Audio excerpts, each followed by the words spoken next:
What's in a name? Everybody's got one. It's an identification, a label, a brand.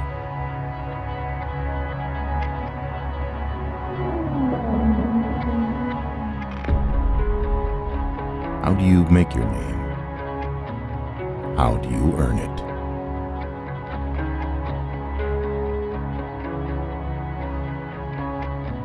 A name can make you feel a certain way just by hearing it. It can stir an emotion or awake a memory. Sometimes you represent a name. Sometimes it represents you. But some names are different. 25 victories for Michael Andretti. Some names mean more. Some names are a legacy, a family, and a team. Hooray! Almost clips the grass. Hey, Dad, watch this. Marco Andretti to the inside, and now Michael. Half lap lead, clutch and coast. Same fuel, clutch and coast. Brian Hooray wins the Indianapolis 500. What a win! Zach Peete victorious. Marco Andretti wins over Kanan Dixon. Full throttle, full throttle, full throttle. Checkered flag! You just won the Indy 500, baby! Oh my God! Let's go! Yeah, some names are a little different.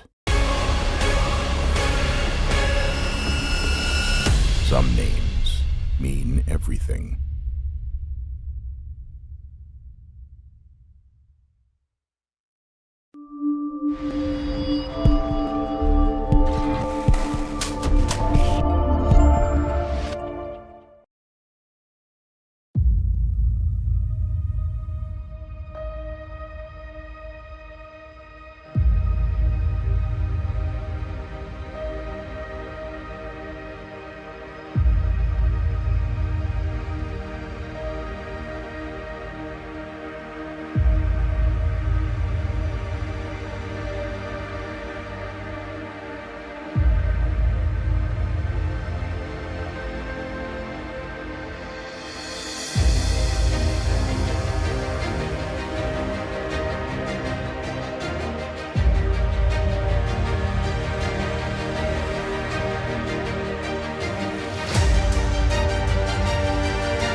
There are 33 names that await a moment to prove themselves. It's the beginning of a new season, marking new goals for incumbent drivers and writing new goals for new ones. On SimTV, there has been no greater competition, no more consequential, no more exciting racing than this.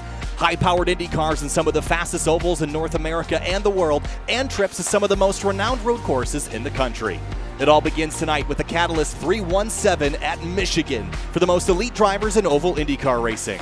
This is the Indy Elite Series on SimTV for a season-opening crown jewel event in a season that will end at the home of the sport with a 500-mile race at Indianapolis. Hi, everybody. My name is Kyle Heyer, joined by Finian DeCuna for a brand new season of Indy Elite Series action. Finian, welcome aboard. So excited to be back. Very, very exciting racing all season long last time around. This time, a shorter season. This will take us to the month of May or tail end of April, and we'll end with an Indy 500, but kicking things off here at Michigan.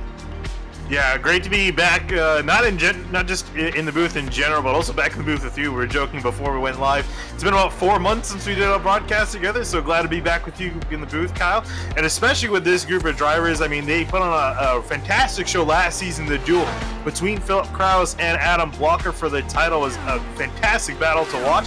Unfortunately, it seems like both of those drivers are not here with us today, but we still got 33 really, really fast drivers all eager to get going for this new season. Yeah, you mentioned 33 fast drivers. It is a packed field. There are drivers from 6 or 7 different countries. The majority of them are indeed from North America, but there is a Spaniard here. There's a couple people from Canada, the UK, Australia, Norway, and more. So really excited to be joining you here for the Catalyst 317 at Michigan International Speedway for the Indy Elite Series. Good to be back. Qualifying in just a few minutes, about to get underway. 1 lap or 2 laps to run your fastest times possible. Finney, in speedway racing, though, this is always a dramatic place to go racing in an Indy car because the speeds are just so high.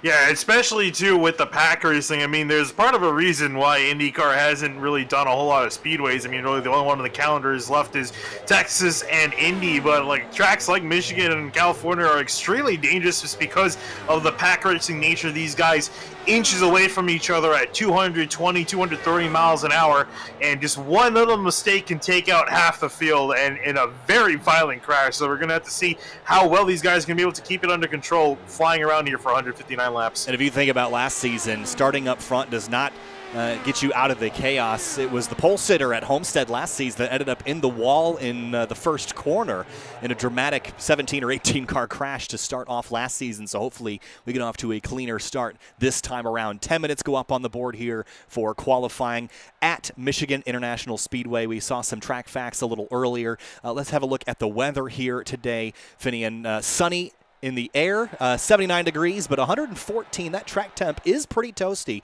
Humidity just under 50%. Wind 7 miles an hour out of the west. Perhaps just enough to feel in these cars, but not crazy wind. Really excited to get underway here. Qualifying is uber important here, Finney. What's the keys to qualifying here at a speedway? You're pretty much flat out. And again, open setups in these cars, so you have a lot to tweak. Yeah, and that's really going to be the big thing. In a fixed series, there really isn't much to play around with. It's a matter of just making sure you maintain a solid line through the corner and just don't scroll off at a lot of speed. It's a matter of keeping the momentum down because you're going to be flying here full throttle the entire lap, the entire 2 laps that are going to be qualifying. As you look at Jacob Oster take the green flag. But with these open setups, it's a matter of, tuning the wing. These guys have a qualifying setup available, so a matter of tuning the wing, just giving yourself just maybe enough grip and just trying to reduce the amount of drag on these cars to make sure you can go the fastest around here, and it's going to be really playing with thousands of a second between some of these times. Andreas Eik out of Bergen, Norway for Team Talent. Had a really strong start to the season last year in Finney, and he maintained a spot at the front of the points championship all the way until the tail end of the season, and it was at Long Beach that things went real south for him. But I think he's going to open for Team Talent very, very strong. The Speedways have always been a good place for him. He currently is sitting 5th on the timing board. As the first times come across, they're going to happen quick. Chris Cahill goes quickest. Robert Malechka in 2nd. AJ Musselman is coming across the line now, but time's going up on the board here, Finney, and look how close they are. Hundreds and thousands between them at the top of the board.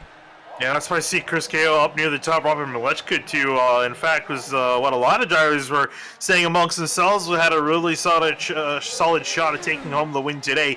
Going to be provisionally in 2nd place. See if anyone else can take him down a peg. Joe Branch, too, a solid qualifying effort for him, up into 3rd. Yeah, Joe Branch out of Kokomo, Indiana for Intense Racing. See the Catalyst 317 sponsorship on that car. Great-looking machine. You mentioned Robert Malechka. Well, he was essentially the favorite choice in the IES Fantasy lineup for this week. A lot of drivers picked him to win this race for Power Slide Motorsports. This is a home race for Robert Malechka out of DeWitt, Michigan. So Robert's going to start off on the 2nd row as long as he stays where he is. Yeah, look at Jason Brophy right now at the moment. Currently putting around at 80 miles an hour. I'm not sure what he's up to here. If he's trying to...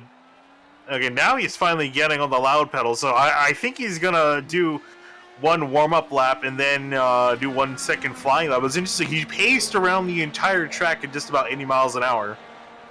Interesting. That's not a strategy I would understand quite yet. I mean, we've seen a lot of qualifying in this series, Finney, and this is the Indy Elite Series 8th season. I think this is our 4th or 5th with them from a broadcast standpoint, and I don't think I've ever seen this particular strategy applied. Typically, you want to get as big of a run as possible, but Jason might be trying to optimize the 2nd lap or the weather or something, but here he comes.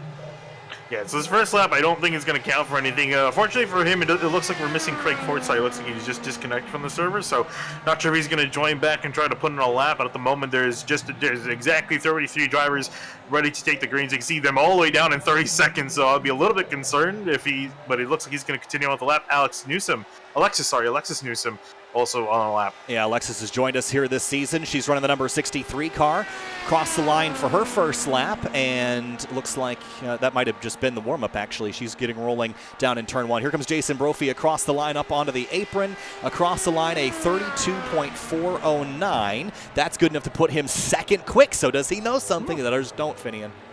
So yeah, there you go. There was something to his strategy. Not sure exactly what it was. Maybe trying to... I'm trying to think of something, but I can't think of anything off the top of my head. I gotta ask him at some point, see what his strategy is. I'm sure he's probably not going to want to share it and just keep it to himself. But it looks like Craig Forsyth has rejoined the server, so elimination still at play. Newsom and Roos on the line here. The only drivers to not put on a time. Looks like Newsom actually gave up on her attempt. Not sure she's going to try again. Well, we'll see. Currently listed down in 34th. Here's Aaron Roos, as you mentioned, in that number 26 car. And we'll begin flying lap. Aaron out of Crystal, Minnesota, driving for Cool End, the sponsor, on the side of the car here this week. Down into turn 1, and I just love watching these cars. Watch the speeds climb here, Finian, as we exit up onto the back straightaway. 219, 220. We'll be north of 225 in the draft, I'm sure, at the end of these straightaways. Michigan known for being one of the fastest racetracks that an Indy car has ever seen. Yeah, especially after the repave too. Before the bumps and the pavement being very worn out, the speeds were still pretty high. Don't get me wrong, but it was harder to maintain. But without the surface is pretty smooth to ride it, and also just grippy because of its recent repave. It leads to the speed being very high up in comparison to previous years. And it looks like Newsom has also rejoined the tracks. It's going to be a shootout between both of these drivers. Aaron Roos, 25th, trying to improve on his second lap. It was previously a 32.581. As Newsom gets tacked up and heads for the start-finish line. 10 minutes to qualify here. You got plenty of time to go again as Newsom goes 23rd quick. Roos on his second lap is going to do a 32.606 slower. So Roos will stay 26th as Alexis Newsom is going to use up her second lap and finish P23. So that sets up our entire field. Jeffrey Wallace, the number 99, the only driver to fail to qualify here in this first round of the season. 33 drivers max to kick things off here, Finian, but at the top of the board, it's Chris Cahill in the number 57 that has gone quickest, and we'll start on pole from Yorktown, Indiana for intense racing, a 32.368. That's a couple hundredths quicker than Jason Brophy. That's a really impressive lap. Yeah, actually, there's a pretty decent, as you mentioned, there's a decent separation between first and second by about 400ths of a second. Then after that, then you get into the thousands. After that, it's 8,000s, 3,000s, 1,000, 7,000s, 4,000s. It's amazing, and this is even more incredible when you consider this is an open setup league. If it's fixed setup, you kind of expect to see these gaps so close when everyone's got the same setup. You're just hitting the throttle down. But a lot of these guys are on teams, so they're probably sharing some setups, sharing some data as far as trying to get at the most amount of speed. But some of these guys are trying different things, maybe to their own driving style. And to still have these guys thousandths of a second separated from one another is still really cool to see. It is really neat. So with qualifying complete, every driver has made an attempt to qualify. And all the drivers have laid down seconds or times in the 32-second bracket, all within a half a second of each other. I think I've just seen a late joiner. Not sure if they're gonna... Let's see. Oh, no, never mind. I think as a spotter, I've seen Brendan Lichtenberg, who's a familiar name to both of us. Yes. I believe he's actually joining AJ Burden, another previous driver. They're both on the crew for Jacob Oster. So Jacob Oster got a team behind him, and he's going to sit ninth. What's that? And I also found where Philip Krause is. He's going to be crew chief for Jason Brophy tonight, apparently. So you know how there's like dog years? This feels like iRacer years, where you grow up really, really fast, and then you own a team, and you operate the team like owner-drivers in NASCAR. Once you're done with your career, you've won everything to win, you move on to the next best thing, which I guess is crewing. So good to see some of our champions from the past rejoining us in a crew capacity. But I was going to mention one of the things about the Indy Elite Series that I've always liked is how much of a team sport it is here because of these open setups, because of the cooperation within the teams. there's a lot of team interaction, a lot of people that join in swap teams. Gives us this really interesting atmosphere because there's a silly season every season as drivers kind of move around, and it's really fun to watch because it's not such a static environment. You've got things you can adjust on the cars to work on your car. Really, really fun to watch. Yeah, so moving to a team actually does matter in that respect. Again, with a fixed series, probably not. You're just with a different group of guys. You can maybe cooperate differently at these super speeder races a little bit better. And, just give some pointers here and there. But again, when it comes down to the setups, it does kind of make a difference if you can go to one of the bigger, more established teams that are really good at setup making. It can definitely give you a little bit of boost in performance and put you further up on the grid. Want to talk about some keys of the race before we get into it here, Finian. On the bottom right of the screen, a couple things to talk about. Watch the wind, and I'm not talking necessarily about the Michigan winds here. I'm talking about the slipstream. I'm talking about aero push, and that wind can very quickly lead to you in the wall, so you got to be really cautious to not let the draft turn into aero push, turn into wall contact. Yeah, absolutely. And the next thing too is watching pack racing parallel. You've seen many different crashes take out a lot of drivers. I mean, specifically last time we were at a big track, California, last season, the season finale, we saw Adam Blocker, championship contender, get taken out, and his championship hopes were done then and there in the very first, in the opening laps of the race. So, I mean, obviously no one's really concerned about a championship at this point. We still got a long season ahead, but I think no one wants to finish this race lap one walking away into the garage area. We talked about Robert Malechka just a little bit. Home race for Malechka, but the top choice in the fantasy picks for this week. If you'd like to participate in the Indy Elite Series fantasy lineup, you got to join their Discord server and do it from within. But really fun you get $50 to spend every week, and you pick your top 5 drivers, whichever way possible. Those prices can change throughout the season. Really, really fun. Qualifying is complete. Time to head down to the racetrack now and get our race going here in just a minute. But first, we got to talk about our grid here, Finian. On the starting lineup for tonight, always fun to roll through a grid on the opening part of the season. On the front row, it's Chris Cahoe in the number 57 with a 32.368. Jason Brophy in second place with that number 88, Finian, with a 32.409. Yeah, riding in behind them, Tim Holgate in the 6, a new name to the series, starting very high up the order. We'll see what he can do from third place. Joe Branch, a very familiar name to this series, in 28 in fourth. In row number 3, Robert Malechka, our pick to win this race, or at least the field's pick to win this race, starts in 5th, 32.420 in the number 91. Alexander Van de Sant starts in 6th in the number 97.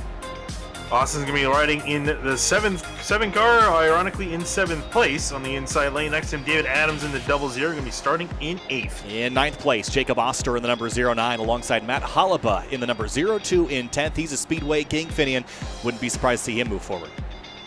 Andreas, like we're talking about him, very consistent driver, looking to see where he can do from 11th place. Alexander Ball starting next to him in the 12 car in 12th. In 13th place, row 7, Tony Showen in the number 31, and Liam Quinn out of the UK in the number 44. He starts 14th. Pablo Diaz-Francis in the 22 machine, going to be starting on the inside in 15th from Spain. Next to him, Andrew Wood in the 64, going to be lined up in 16th. In row number 9, Evan Adams in the number 59 out of Chicago, Illinois, and Brian Carey starts 18th in the number 79. AJ Musselman going to be lining up in the 54 car inside lane in 19th. Next to him, Tanner Watkins in the 24 car, going to be starting off 20th. And in 21st, Doug South starts in the number 8 car. Chris Fowler starts 22nd in the number 20. Alexis Newsom going to be lined up in the 62 and 23rd. Christopher next to her in the 13 car, all the way back in 24. Kind of surprised to see him that far back. Not a great effort by Christopher in qualifying. John Downing rolls off 25th in the number 21 car alongside Aaron Roos in the 26 car in 26th. In 27th, this is a third number position matching pairing. Craig Fort's going to be lined up in the 27 car in 27th. Wayne Hunter in the 82 car in 28th. In 29th place, Marshall Stanley in the number 55. Matt Houston starts in 30th in the number 66. Then Dan Ensch, Julian Altina in the number 71 starts 32nd. Then Caleb Weekly will round out the rest of the field in 33rd place. All right, field is off. Let's have a look here at our race analysis. 159 laps, not 160. 159, that's about 317.5 or so miles. 34 drivers make that 33 as we cut it down and dispose of, unfortunately, Jeffrey Wallace for the start of this race here, Finian. So 33 drivers, Chris Cahill, Jason Brophy on the front row. We've talked about our keys to the race. We've talked through our starting grid. And now it's time to turn them loose here for 159 laps for our Catalyst 317 here at Michigan. A handful of races. We've got big ovals, small ovals, road courses, and a mix of everything in between. And this has been one of the most competitive and exciting series to watch here on SimTV. Thank you so much for joining us for yet another season of Indy Elite Series action. And as the field works their way through turns 3 and 4, the goal is to make it to the end of the race to have a chance to win it. Pace car going to make the hard left turn onto the pit lane. The first race of the 2022 year for the Indy Elite Series here at Michigan. The Catalyst 317 at Michigan is green. We're racing at Michigan.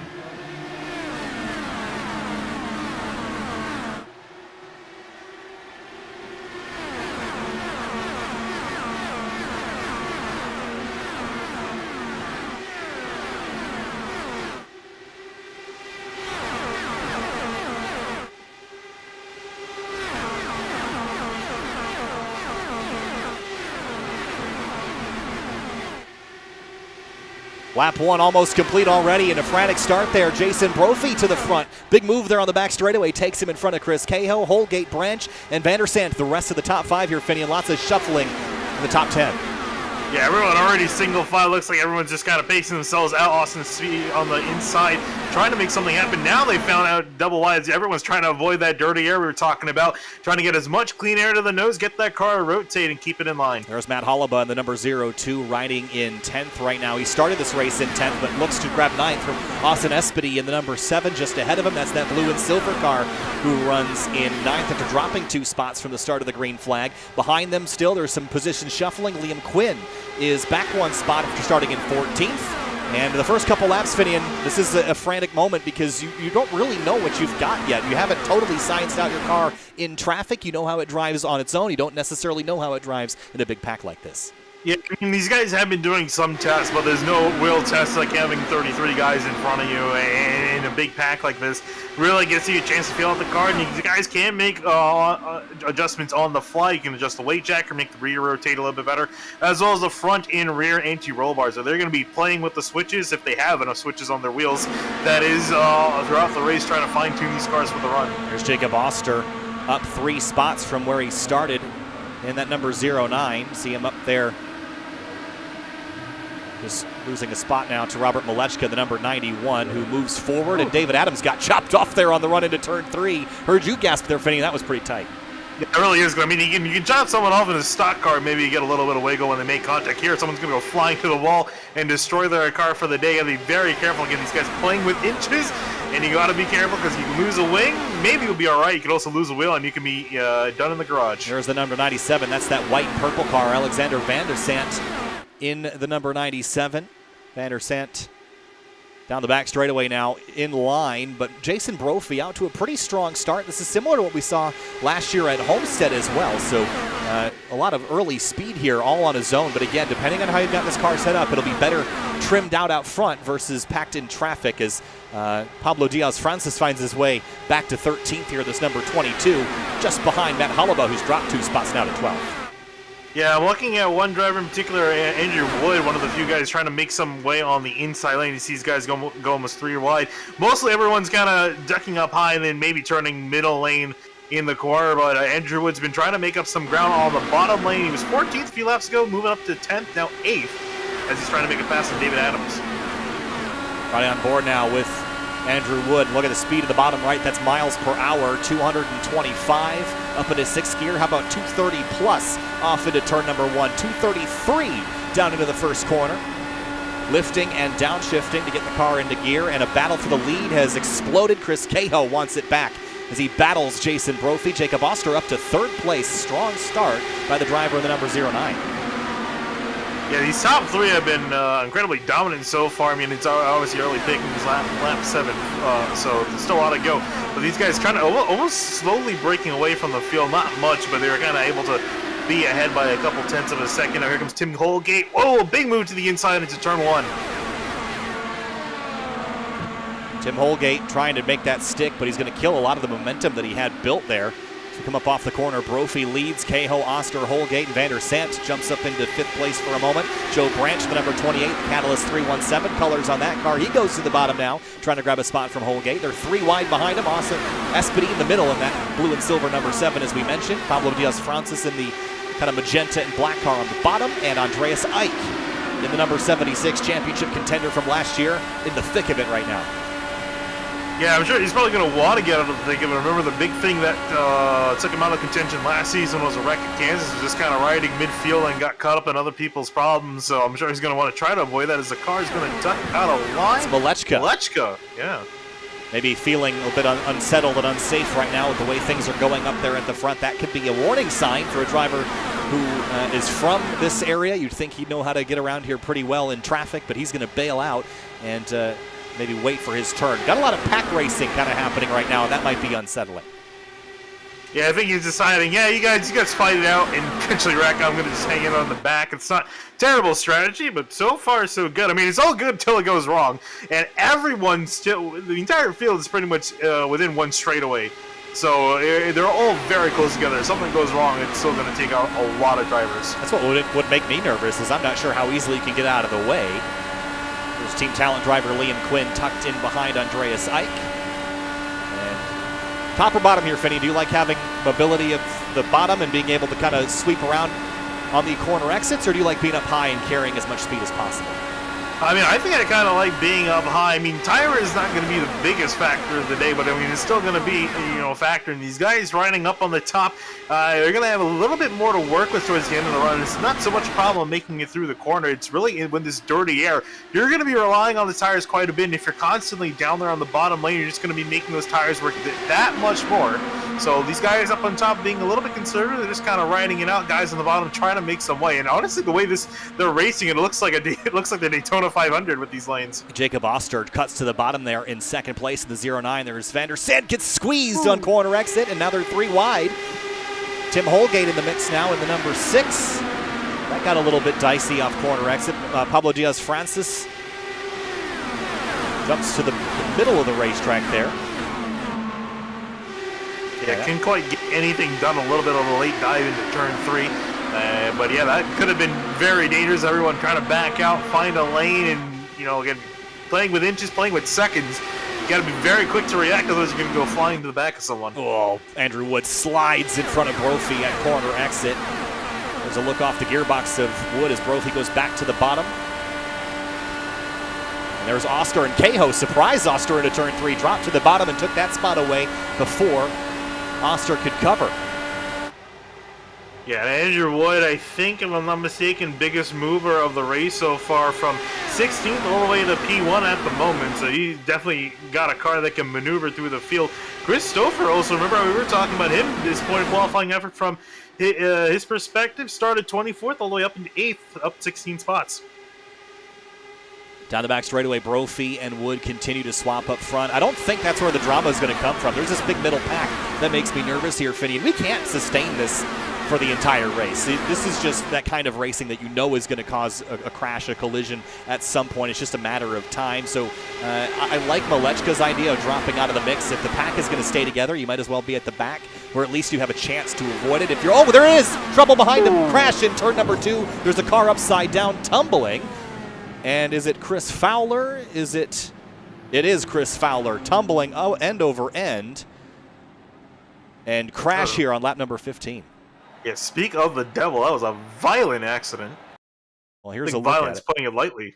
Yeah, here's a look. Chris Fowler, a new name here to the series in the number 20 car. And who was he around? Is that Holliba up on the outside? And then who's this blue and white car? That is Wayne Hunter in the 82. All right, so they're going to get down into turn 1. They're going to make contact right here. And then Fowler's going to get turned, and oh, man. Oh, yeah. Another car involved there. Is that the 12 of Alexander Ball? Wow. Look at that car go tumbling. Here it is at full speed. IndyCar fans, they're probably all, people who watch IndyCar for many years, probably cringing at that kind of accident where one car ramps off the other and goes flying into the wall. It's a sight, honestly, too familiar to many people. Oh. Wow. It's right on board with Alexander Ball, I'm sure he quite got the scene of the century here.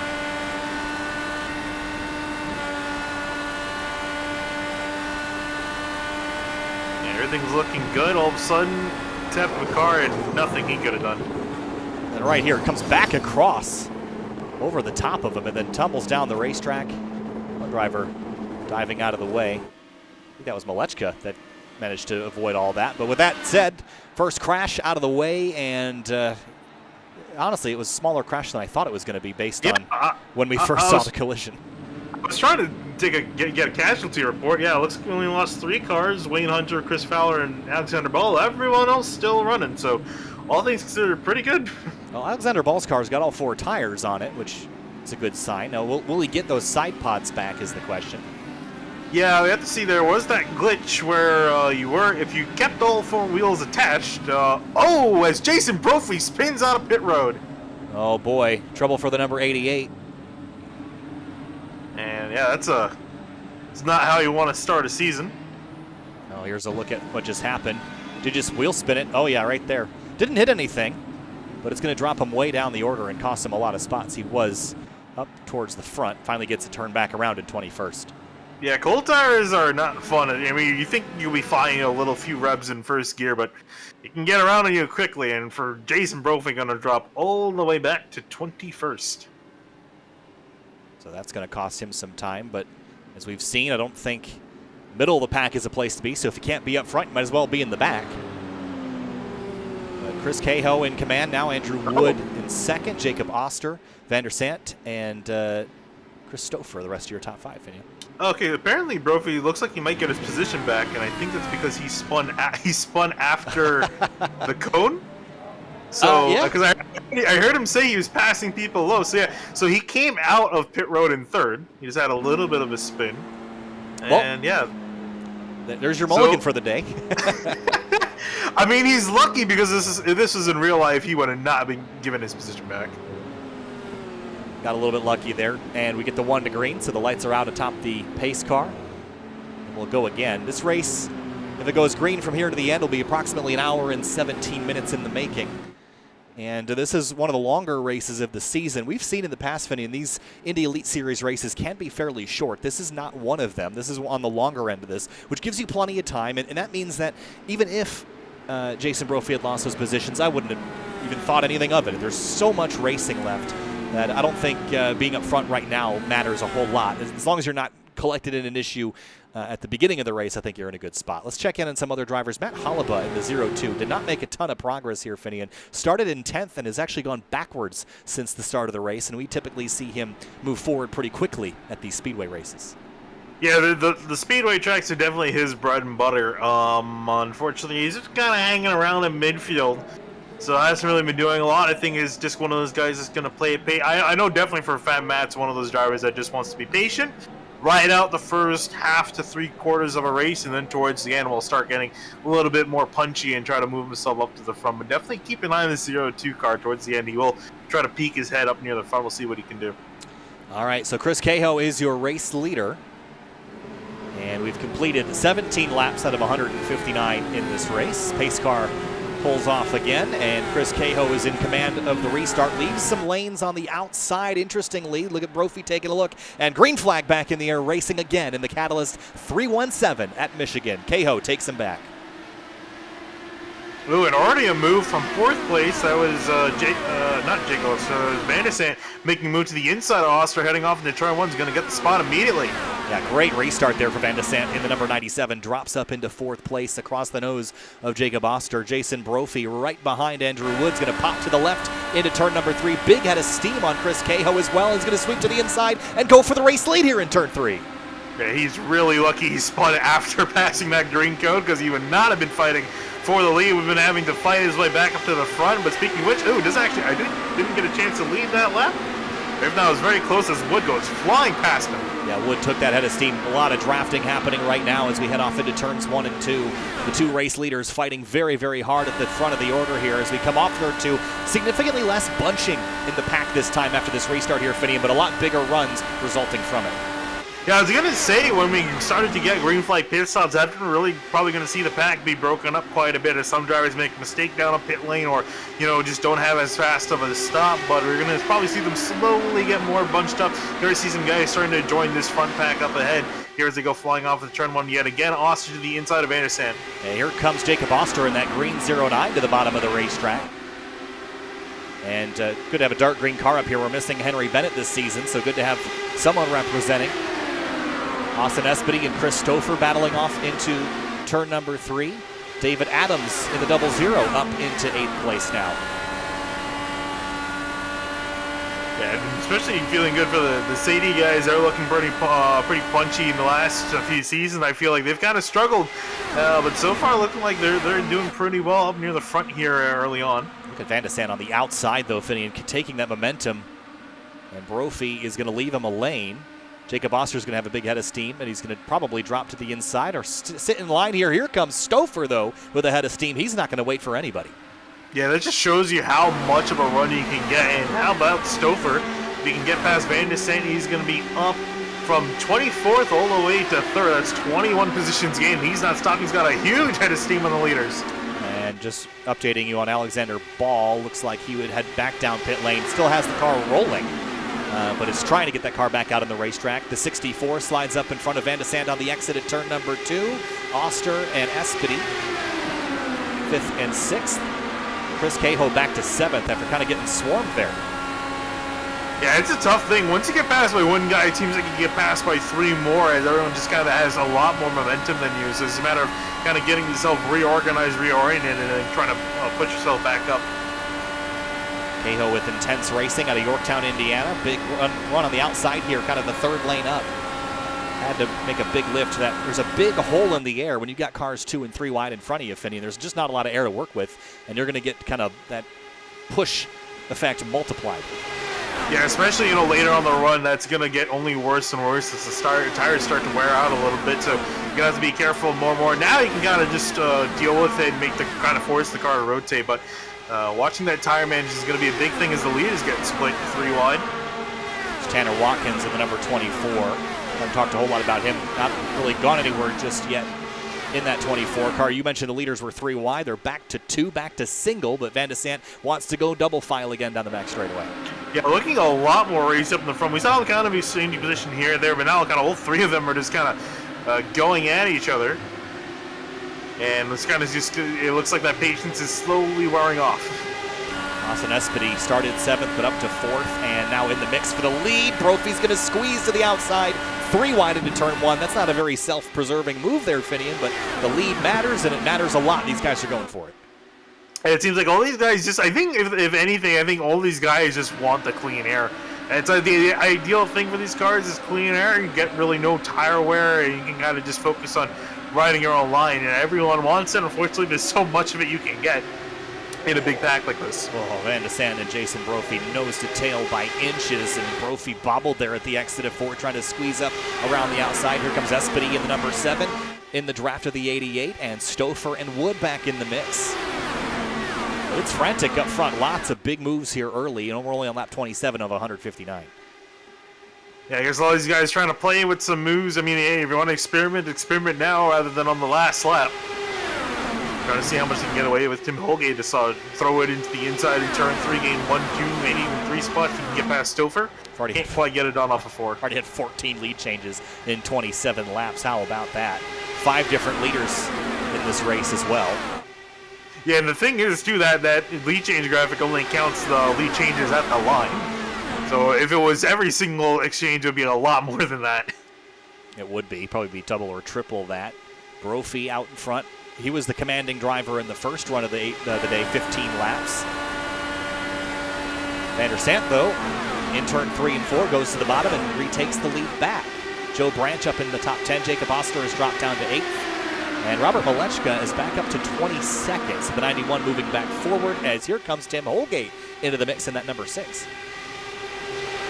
Yeah, this is the thing I'm interested in seeing with Malechka because, dropping back, yes, well, that's a good preservation move. If he can't quite make it back up, that's going to really hurt him in the long term. And the thing I want to see is, a lot of these times everyone's always kind of patient and calm after the initial start of the race. And then after a caution happens, usually everyone, we're kind of seeing it now, everyone's getting a little bit more antsy, feeling, oh, they can kind of go into a gap they might have not otherwise done. So everyone's getting a little bit more racy here. So the odds of caution, I'd say, are probably increased. We'll see if we do actually get another caution. I have a feeling maybe we may definitely see one before the race is over.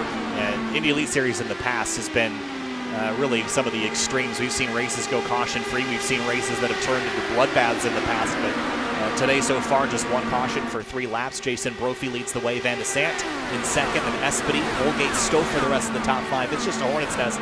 I don't know if anybody is able to stay in a spot for more than a lap or two. They're passing so fast. Here they are looking at Chris Stouffer trying to make a move. Also, I'm at Hallbaugh on the screen trying to work his way on by. There is the slow and encumbered Alexander Ball. He's about to go a 9th lap down. Yeah, it's not. It looks like for the most part that car is in one piece. I imagine there's probably some damage underneath all the bodywork that was replaced. But yeah, at least the car is still running. Although he's probably not having the best of times, as you mentioned. He's about to go 9 laps down and 6 laps down from Matt Hudson, who's in 30th, just ahead of him. I think just ahead of him on the ticker. 6 laps ahead of him on the track.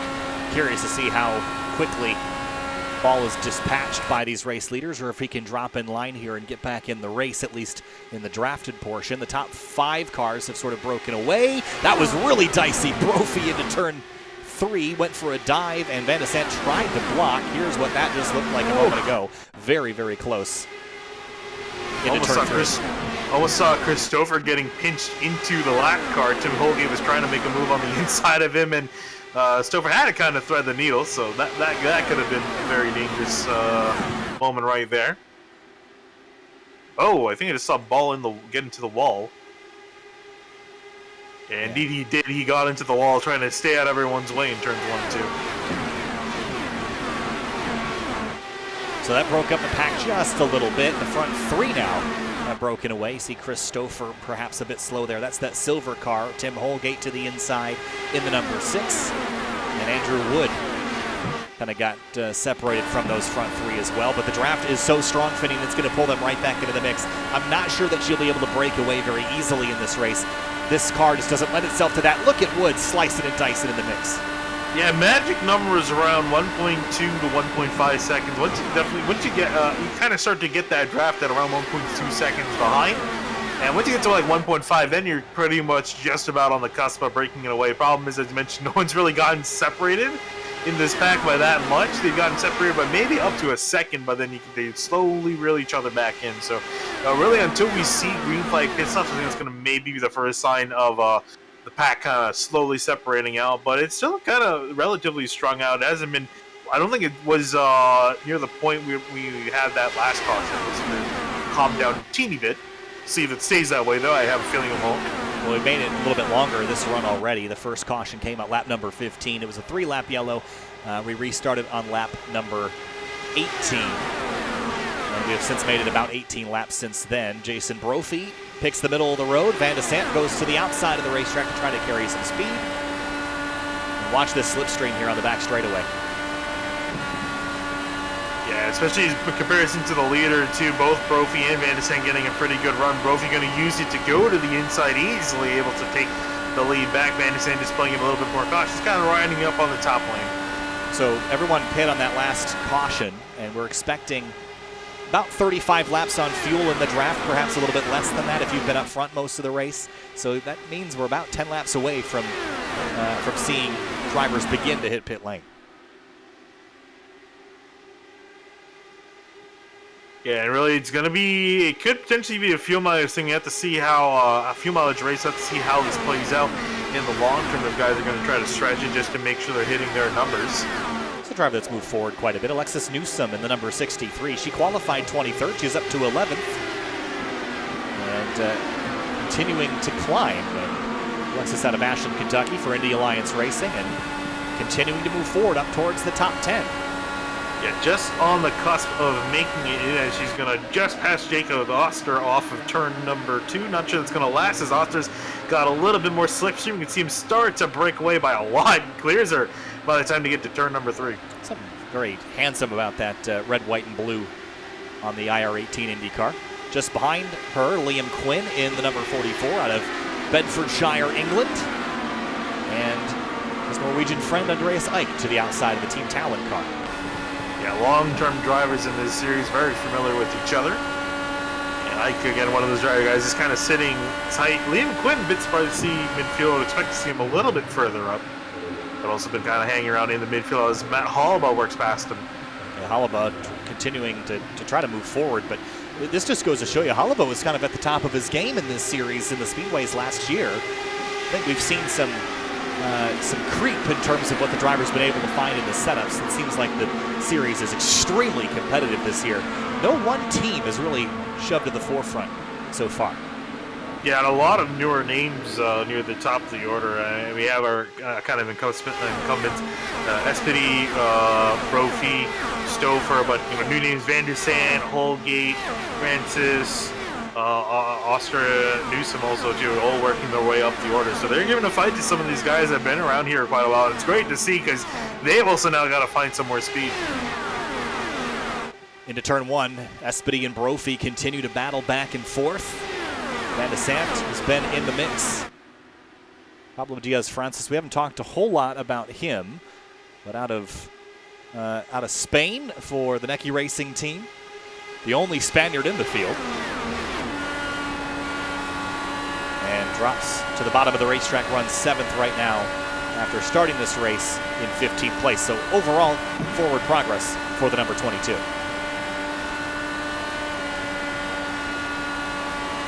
Slow and steady can win either race, and we're really starting to see it. We can go on a static cam. Yeah, I was just about to say, perfect shot right there. Pack really starting to get strung out here. Yeah, this didn't happen in the first 15 laps of the race, but as we move towards the end of the run, the field is beginning to, I wouldn't say it's unpacking, it's just moving into single file. I do think that everyone's still within drafting distance of each other. We don't have anyone necessarily breaking away, but we're not doing 2 and 3 wide everywhere. Yeah, I think it's partially due to the tires wearing out. You just lose a lot of that drivability, so it gets a little bit harder to be in behind someone if you've been riding around in behind people the entire race. And also, too, I think a lot of these guys are just being patient, waiting for this first set of green flag pit stops to kind of finish out. And then it's going to start, you can kind of start to see where people are going to end up. Because you could see some people drop back. Maybe looking at Jason Brophy, because we saw that error on pit road. If he did that during the race, he would have been completely out of contention. So he's got to be very careful in this next trip down. Certainly does. That's a mistake I'm sure he will not repeat. I wanted to keep an eye on Van de Sant because he continues to run way up the racetrack, higher than almost anybody else, and that's going to probably end up being a good thing in the long term here, at least in terms of tire wear, but he is definitely going to hurt his fuel economy. This track is very, very wide here, Finney, and if you run the rim around here, you're going a lot longer distance than you would be if you were just hugging the bottom the whole time. Yeah, a lot longer distance, and also you're going to be on the throttle more because you can pretty much be on throttle almost entirely near when you're in the draft. You kind of have to be to go that extra distance. So you're like you said, you are going to be burning up some more fuel. But wouldn't be surprised if we see him, one of the earlier guys, coming down into pit lane. Again, we're looking at around 29 to 32, 33 laps of fuel is looking to be in the pit window, depending on how much you've been saving, how much you've been running in clean air. Going to see a little bit of variation there when these guys come down in about the next 5 laps or so, I think. There's Tony Shallow to the inside of Liam Quinn. This is a battle for 15th spot. And Matt Hollabaugh just up the road is chasing the number 76 of Andreas Eik. And there's Robert Malechka continuing the forward climb. And I'm curious, Finian, how far Malechka has tried to get and how much of this is just sort of slowly moving up the order on purpose. I'm not sure if I just heard Van de Sant call out that he's coming down to pit lane. Well, he's been out of the racetrack for 29 laps and running the outside groove. Yep, it goes. So that was not even 30 laps for Van de Sant. Yeah, again, this is what I think is exactly what you were saying. He wasn't really tucked in behind. He was constantly running on the outside lane. If anything, he may have lifted off on the straightaways, but definitely not enough in the corners. So I think it explains him being one of the first guys down. Aaron Roos, Julian Altina, and John Downing, first drivers down on the pit lane. Yeah, so a handful of drivers coming on down prior to the 30-lap mark in the run. Who else will join them? Jason Brophy's been on throttle a whole lot, so it looks like he's going to come and follow in the race leader, Espedy, and they're, whoa, on the binders and locking up the tires on the way in. Malechka's going to come in as well. Yeah, the entry doesn't look that treacherous, but that banking transfer, the transfer from the banking down onto the flat apron is quite very abrupt, especially when you're coming down at speed on the brakes. If you're coming in at the wrong angle, it could really upset the car. Tim Holgate leads the way now, the 13, the 64, the 28, the 57, the rest of the top 5. Here comes someone else peeling off the Andrew Wood. road. That's Andrew Wood in the number 64. Whoa, behind them, the 00 and the 59, Evan Adams. They come on down. And these guys have been chucking it down onto pit lane. and I'm not surprised because, you can lose it and make up a lot of time, but you also have to be very careful. You could easily put the car in the wall or spin out into someone, but so far so good. Also haven't noticed any speeding penalties at the moment, so everyone's behaving. Oh, actually, I say that, no, Speedy, it looks like he's stuck down on pit lane. Oh, that's big for Austin as the leaders come into pit lane. Here comes the 6 of Tim Holgate. Oh, man, he had a 45-second hole, I think, or something, 40-second hole. That's going to hurt. Oh, and that's just not getting on the button quick enough, carrying too much speed, or a combination of the two. But Espedy going to get slammed with a pretty significant penalty. That'll be at least a lap, I think. Oh, definitely a lap. Yeah, he came across the line at 67 miles an hour and up for the speeding police to give him a ticket. That's going to really hurt his chance. He's going to need... trouble! Joe Branch slides onto pit lane in the Catalyst 317 car and gathers it back up just in time. Alexis Newsom going to make a pass on the entry to pit lane. Wow, my heart stopped watching that. I can only imagine what he felt doing that. That was an impressive save. Here it is again. Got really close to that wall. Very, very, very close. Got away with one there. And I'm sure he's going to be glad he gets to get off that set of tires because there's definitely a flat spot on him. And out he goes. Jacob Oster now down onto pit lane, and pretty much, and actually Brian Carey will join him. So it looks like everyone has made the trip on down. Alexander Van de Sat, your leader. Jason Brophy, a couple car lengths behind. And it's Pablo Diaz-Francis in the number 22, who is performing very well in practice. And perhaps didn't qualify like we would have expected based on the practice speeds, but is racing very well so far and up into what will cycle to be third and maybe even second as they blow by Van de Sat here. And there you can see they're blowing by Jacob Oster down on the apron.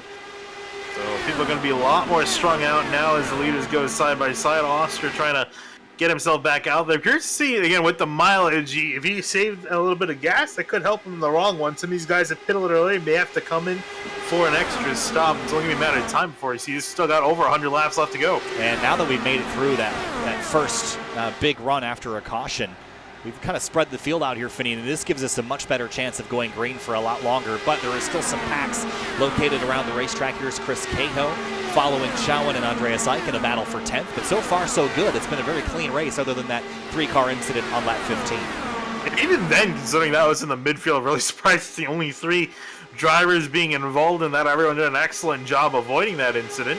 We can get some really good racing. Still got 30 guys out here screaming around this track and all, trying to get to the top spot before the end of the race. 22 lead changes amongst 7 different leaders.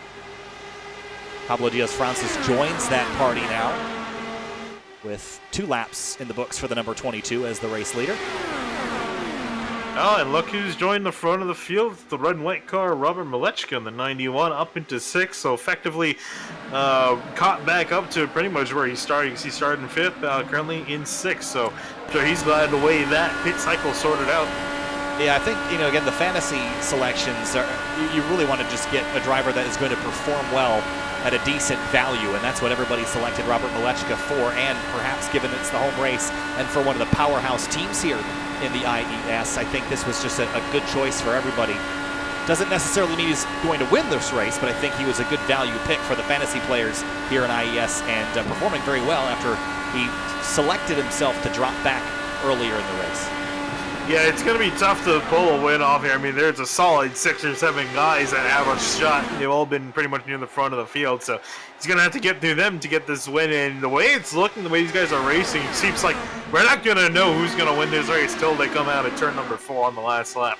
I think as the race goes on, if we stay green and we get another green flag pit stop sequence, it might spread things out just a little bit more. But as long as there's at least 2 cars in this front pack, if you want to call it that, you're still going to have this back and forth.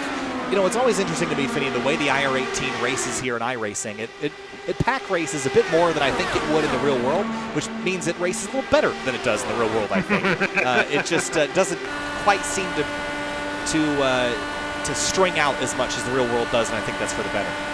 No, I definitely think that's for the better. I mean, it used to pack race a lot more, and then they gave it an aero update, and it went a lot more in the direction of its real counterpart. But as you mentioned, still not there, and honestly, I kind of don't want them to change it. So iRacing, listening, please don't change it. Well, I think part of it is it's just really fun to kind of slingshot every now and then, but they still are fighting a lot of, you know, aero understeer, Finian, but these guys with their open setups, they're able to kind of adjust weight jackers and that sort of thing to adjust their car enough to overcome some of those things. And then this track is so wide and so fast that you're able to really utilize momentum in a way that you can't on some of the shorter tracks.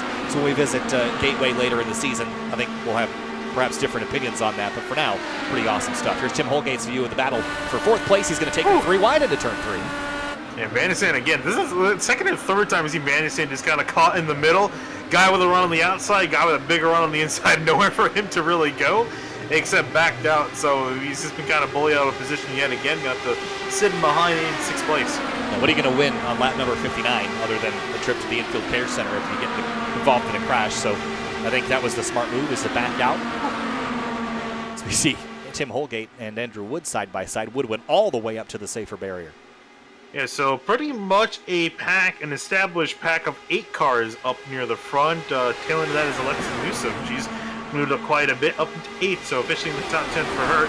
Then that second pack we're looking at right now is led by Tony Schowen in 9th place, and contains pretty much everyone back to 17th, which is Brian Carey in the 79, that blue and white car at the tail end of the line. Behind them, leading the next pack is Aaron Roofs in the number 26. And Tanner Watkins in the number 24. I think Liam Quinn's in that mix. Nope, that's Brian. Nope, who is that? That car that's stuck in the mix. Is that a car that's a lap down? Aaron Roofs in the 26. New paint scheme still adjusting to this season, so bear with me. A lot of pretty paint schemes. I gotta see, these guys always on point. Very colorful field. A lot of very good paint schemes. There we're looking at, who is that? Joe Branch. Oh, okay. I wasn't sure that was Joe Branch. I could have sworn he had a slightly different color scheme. New colors on the car this year with the Catalyst 317 colors for Intense Racing. The orange and black. And right behind, Jacob Oster for Team I5G out of Bay, Arkansas. And Oster perhaps came out of the barrel really strong, but after that first caution has not been quite as large of a factor as he was in the opening moments. Yeah, I'm not sure what it was. I think maybe might have had just not been as quickly off the pit road. I think also what definitely didn't help him was how late he pit. Again, as far as this is going to come down to fuel mileage, he's in probably one of the best positions out of anyone in the field. But yeah, him staying out a little bit long kind of hurt his chances a little bit. I'm trying to also see if this second pack, if they're catching the leaders. For Tony Schowen, 32.6 last time by. Jason Brophy, 32.7, so they're slowly reeling in the leaders. Not by much, but slowly they're reeling them in, and that's why they're reeling in them in, because they're just going at it up in the front, 3 wide into turn 1. Pablo Diaz-Francis just chucked it to the inside into turn 1. That was a really dicey moment, and Brophy backed out, and Tim Holgate promotes to 2nd place. Diaz-Francis not holding back right now. That was really tight into turn 3. Holgate right to the rear tire of that number 22, the race leader. This is getting frantic here, Finian. Yeah, and Andrew Wood, too. He was trying to make a move on Christopher, but there was nowhere to go except into the wall. And he actually almost did go into the wall, trying to find some sort of lane to the outside, but couldn't get a move done on him. But these guys is, again, absolutely going at it. It's almost probably telling they still got 100 laps left in the race because they're not racing like it. Up front, it's been dramatic the whole night. And I've been really impressed, and we talked at the drop of this how good this series is and how impressive the drivers are, and I just continue to echo that because this is a 33-car field here at a big oval. The fact that we've only had 3 cars crash and they're all involved in the same collision, that's unbelievable. I mean, they've done such an amazing job with this series, getting it set up. The racers are of high quality. The teams are of high quality. The action is intense. It's not like these guys are just putting around here, Finney. They're racing and racing hard. Yeah, I was going to say, we've seen it time and time again. Every time we get a glimpse of one pack, there's someone making some slingshot pass up, trying to make a move, trying to gain an advantage and coming onto the next straightaway. They've been constantly going at it all these laps. And I myself, I'm more of a guy that'll just sit the entire 158 laps and then go at the last lap. These guys just not willing to sit by, trying to get a lap led here, lap led there. It makes for some awesome stuff to watch as Holgate leads off into turn 1. So the front dozen or so all in a mix. There's Alexis Newsom, as you mentioned, up into 8th place in the number 63. Sort of stranded there for now, hasn't moved forward beyond that. But Malechka, the next one on the list, and then 2 seconds back is that other pack there, Finian, and they continue to gain about a 10th a lap. Yeah, and you can see them, they're doing some slingshotting up in the front. Essentially, they're playing a game of leapfrog with those front 2 cars. Basically, the car in behind will use the slipstream, will gain some speed, move out, make a pass.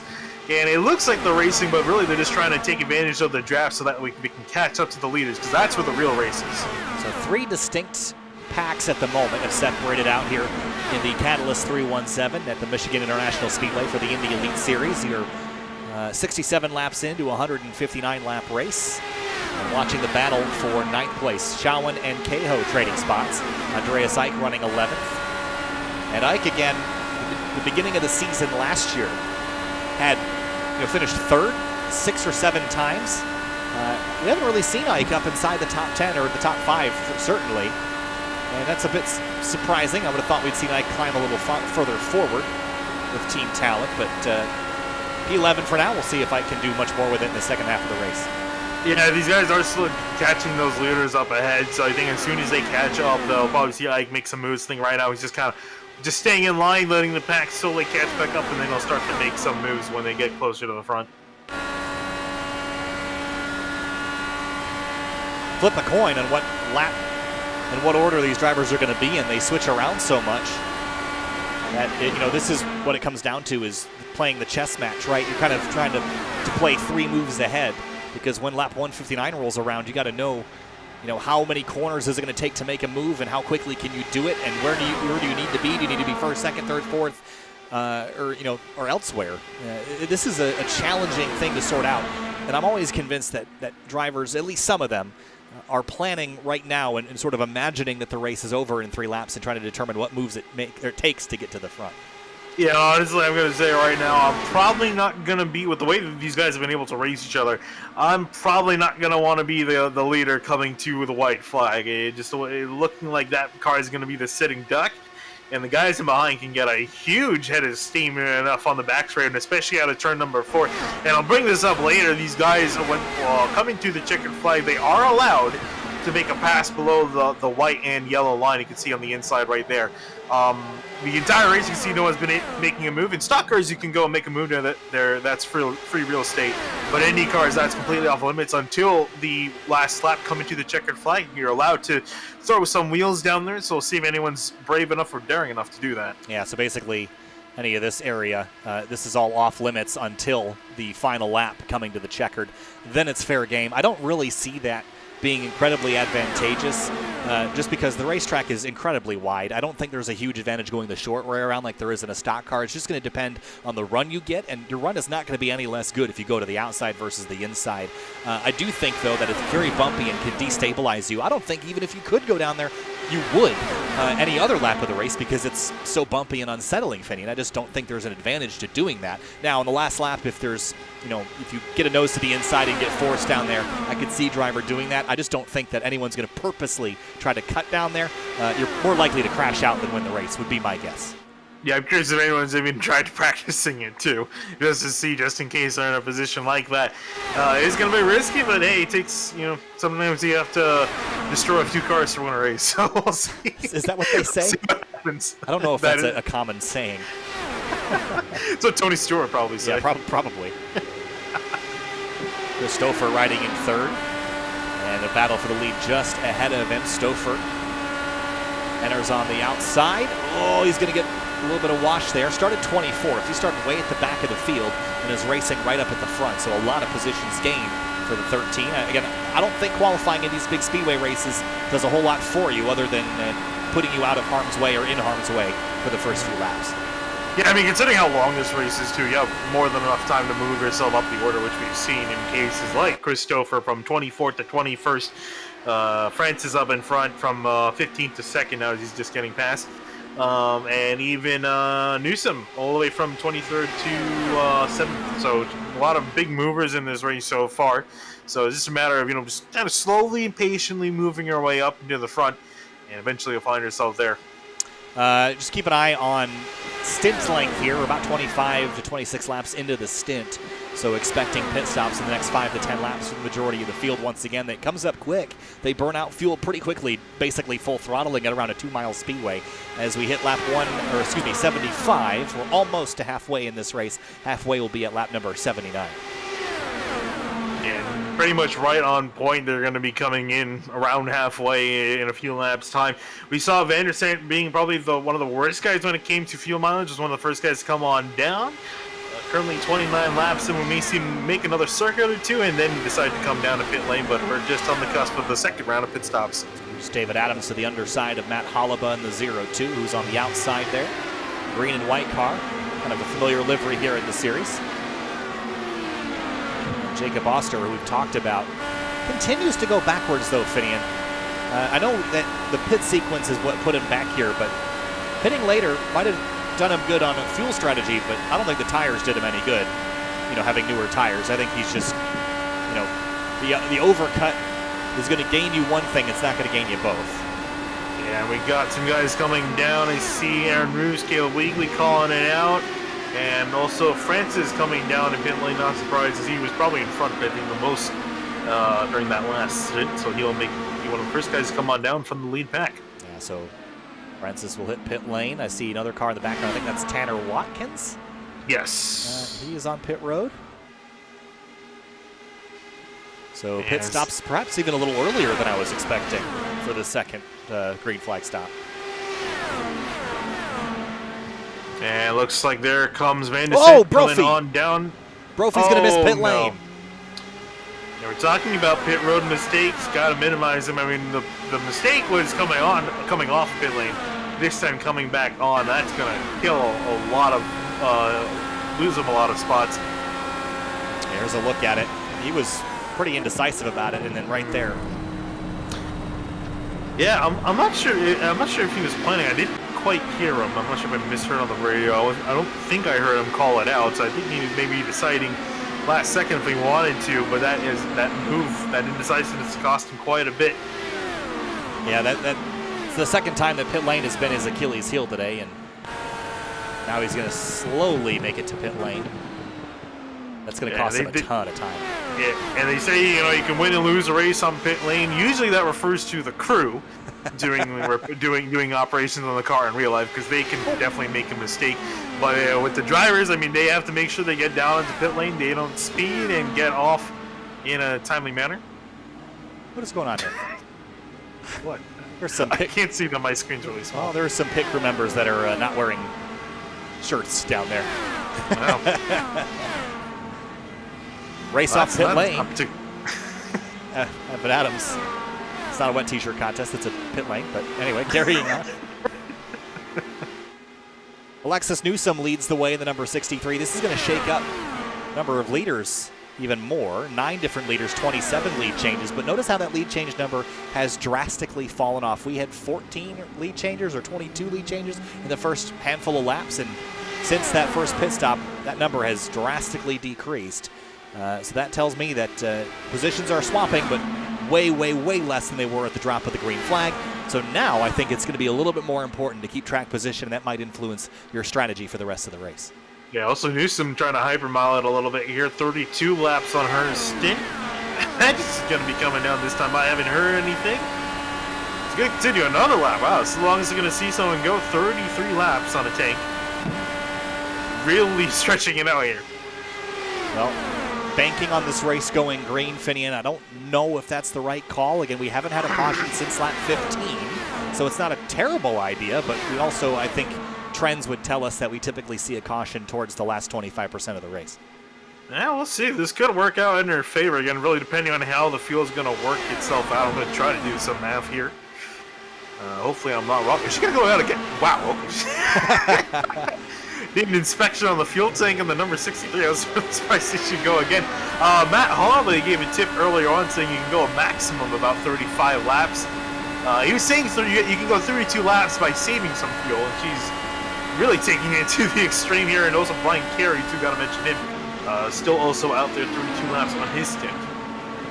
So strategies coming into play here as we are past the halfway point of the Catalyst 317 here at Michigan for the Indy Elite Series. If you just joined us, there has been no real dominant force. One could argue that Jason Brophy had perhaps spent the most time at the front, but it has been a troublesome day on pit lane for Brophy. He's back in 21st now. I know why Newsom is stretching it out this long. If she's stretching out another lap. So I imagine the car's running on fuels. Now she said she's pitting in.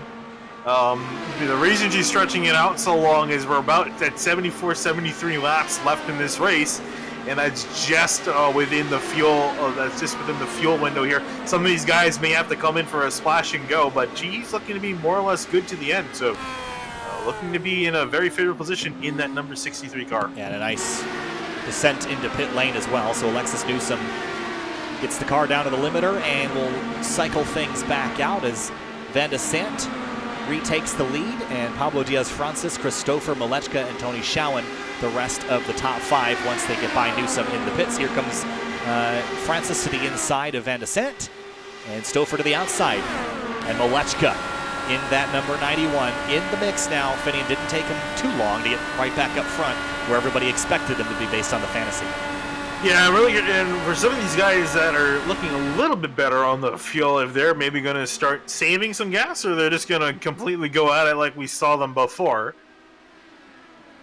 Interested in seeing, somebody's going to be more patient. Some guys are going to, maybe try to stretch it out. But so far, it looks like they're pretty much picking back up where they left off.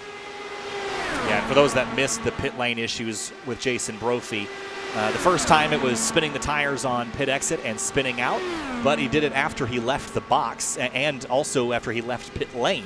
So he was able to regain those positions and restart third after the crash on lap 15. And the most recently missed pit entry, charged it too much, drove through the grass, had to come around and do it again.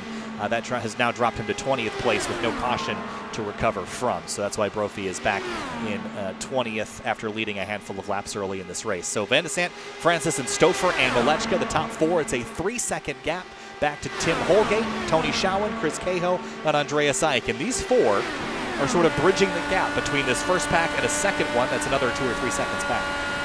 Oh, and Newsom's back on pit lane with some wing damage. I was trying to see where on earth she came back out on as well. She had a problem exiting her box. Going back to find out what had happened, here is a look at it. And this was about a lap ago, leaving the pits, and right there, cold tire. Oh, man. That is a shame. Alexis was in position to take advantage of when she came to pit lane, but now we'll have to repair the front of that wing and tow the car. That is really unfortunate given how strong of a chance she would have had if that had gone smoother. But again, that's another warning to everybody that to take the pit lane exit a lot easier. Those cold tires and spinning up those rears, you got to make sure the car's under control. Here's Malechka now leading and Van de Sant to the inside.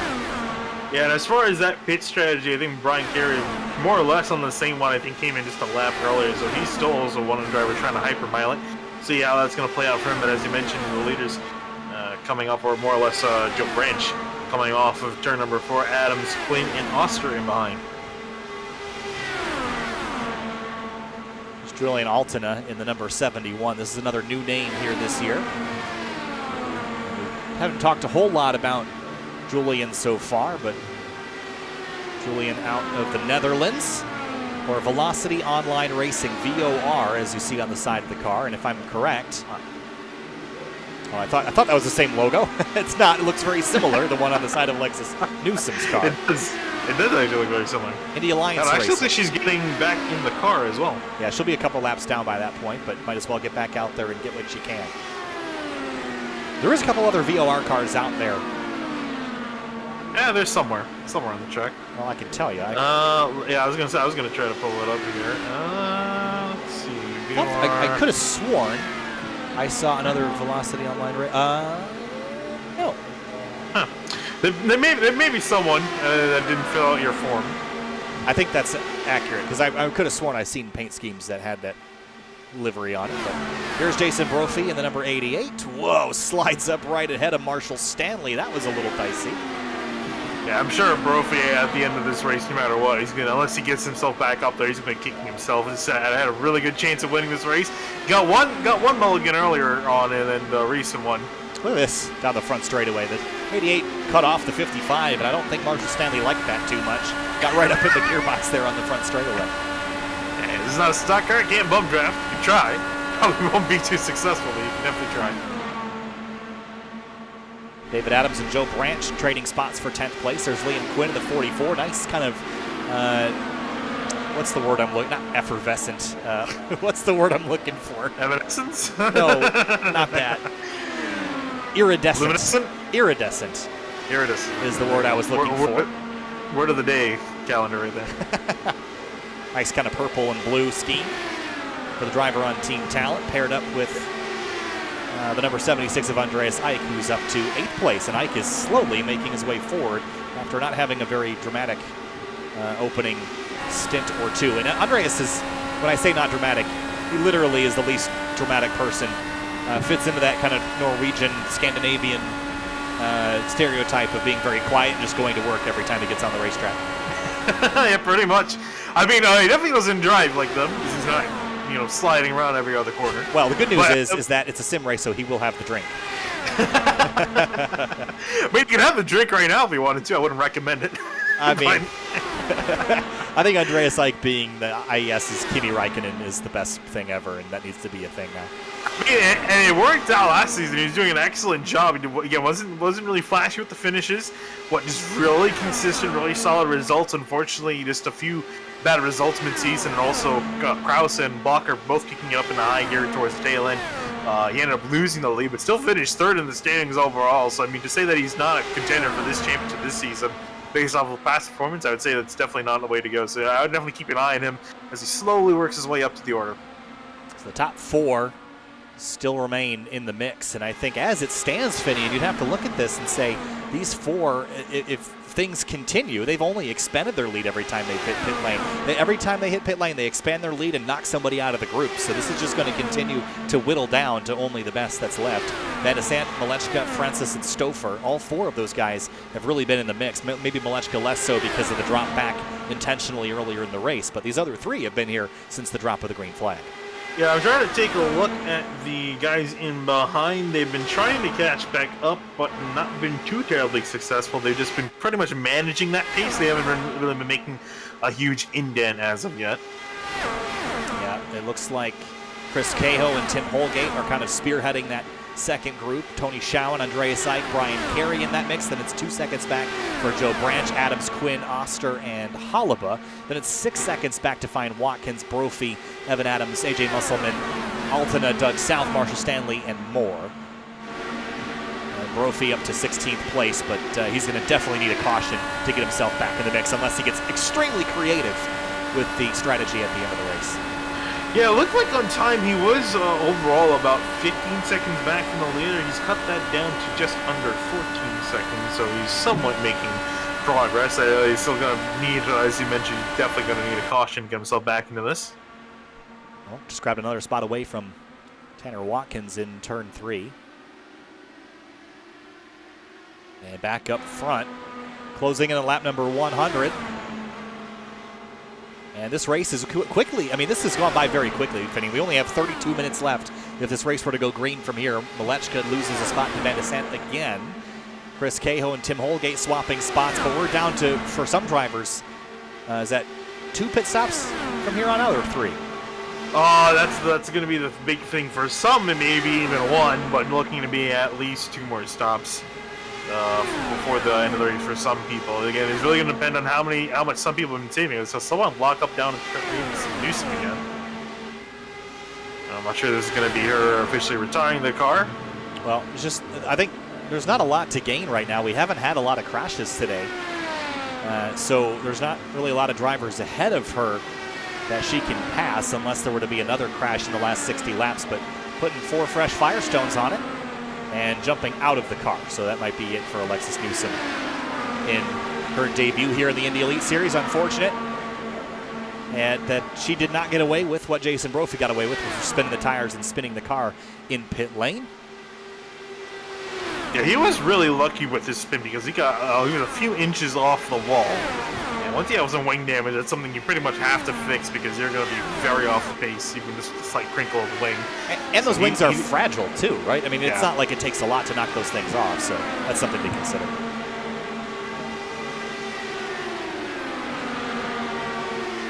So Andrew went to the wall off into turn number 1 and 2. He's going to get back off of it, but that suspension's definitely bashed in a little bit on the right side. I heard dramas. Who's about to go a lap down? And right here, I heard it on the camera. There it is, the wall contact.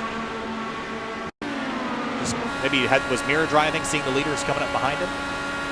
Yeah, there's a point you can try to. He's just trying to ride the outside a little bit too much, and he's been able to limp that car back down to pit lane now. So it's gone from a really good day for Wood to a really bad one very quickly. You don't see a lot of damage. Well, maybe there is a little bit. No, it's definitely the wheels are definitely caved in a little bit on each part of the front. Sorry, on each part of the right side. Yeah, so for Andrew Wood, started 16th, was running up in the mix in the front 5. Now down in 28th, the tail end of the field after hitting the wall, trying to avoid going a lap down. Here's Van de Sant, Malechka, Francis, and Stouffer. The rest of the top 4, Holgate and Cahill, continue to swap positions behind. And Tony Schowen, haven't talked a lot about Schowen yet tonight, but he's been in the mix out of Anamosa, Iowa for Powerslide Motorsports. And has been quietly sitting in the top 10 here, Finian, and off for a good points tonight if he can just wrap it up. Yeah, it's going to be the big thing is really just kind of wrapping up. And if I'm not mistaken, he's kind of out of the conversation, I think, for a lot of last season. I don't think he had too many particularly good finishes. I'm trying to just double check and see if I'm wrong, because I probably am wrong about that. But I really don't feel like we talked a lot about him last season. So nice to see in general just a nice solid run inside the top 10 and 7th. Jason Brophy up to 15th place now in the 88, but it's a 6.5 second climb to the next group of cars, which includes Joe Branch and David Adams. Speaking of Joe Branch, he's going to lose a spot to David Adams into turn 3. And nice pass for Adams there. And yeah, taking a look back at Schowen, his finishes, only 4 top 10s last season and 1 top 5. So definitely already a solid start. And actually could easily, just about make a top 5 if he can get past Holgate, who's just up ahead of him. There is the race lead group, and in terms of lap time, they are about 4 seconds back behind the front 3 cars, and they might be able to try to start nipping into that lead. I think the lead is actually expanded, but they have the opportunity to try to run them back down, especially as the leaders have some lap traffic on the horizon here shortly. Yeah, it looks like that gap's just been kind of maintained the last, I was just kind of moving on by the last few laps, and yeah, the lead's been pretty much maintained. If not, it's gotten just slightly bigger. Van der Sant coming down to pit lane. Yep, going to hit pit lane again really early, but this has been the strategy. No. Oh. Yeah, I was going to say, no trouble. Very hot. Oh. Well, it was going bad, and then it went worse. Yeah, just not quite, Finian, just a little bit too much. Yeah, I mean, he's probably got a speeding penalty. Not sure if he's going to get an unsafe. He might not get an unsafe, but the nose damage. The irony of not getting an unsafe pit entry while spinning and crashing into the pit wall. But that's just how it'll work. Yeah, I think he got away with a lot of damage. He might have hit the right front tire. I mean, the nose you can replace easily. It takes, I think, about 7 seconds to replace. I think he might have a little bit of right front damage. That's the bigger issue here. He's going to have to probably spend more time, if not already on top of the time for speeding. But there goes him out of the race pretty much. Yeah, Tim Holgate on pit lane as well, but that was big trouble for Van de Sande. And that's unfortunate because he was really the dominating driver there, Finney. Go ahead. Yeah, no, I'm just surprised. I didn't really think pit road would be that big of an issue, but I guess it is. It has been for quite a few drivers here tonight. And I think it also has to do, especially with the laps winding down, everyone's just trying to get those few extra seconds, the tenths of a second up on their competitors, and unfortunately just pushed it a little bit too hard. There's Jason Brophy in the number 88 on pit lane. Now, is this an extended pit stop? It certainly feels like it. Did he get another speeding penalty? Yeah, looks like it, 48.9. Oh, boy. And 0 for 3 for Brophy tonight. That's not the best odds in the world, I'll say. Yeah, he's going to start getting points in his license at some point. Oh, caution out. And where is it from? Andrew Wood, and I think turns 3 and 4. Oh, there it is. How on earth did he end up there? And not any visible damage on the car, so let's go back and see. He was on the apron entering turn 3.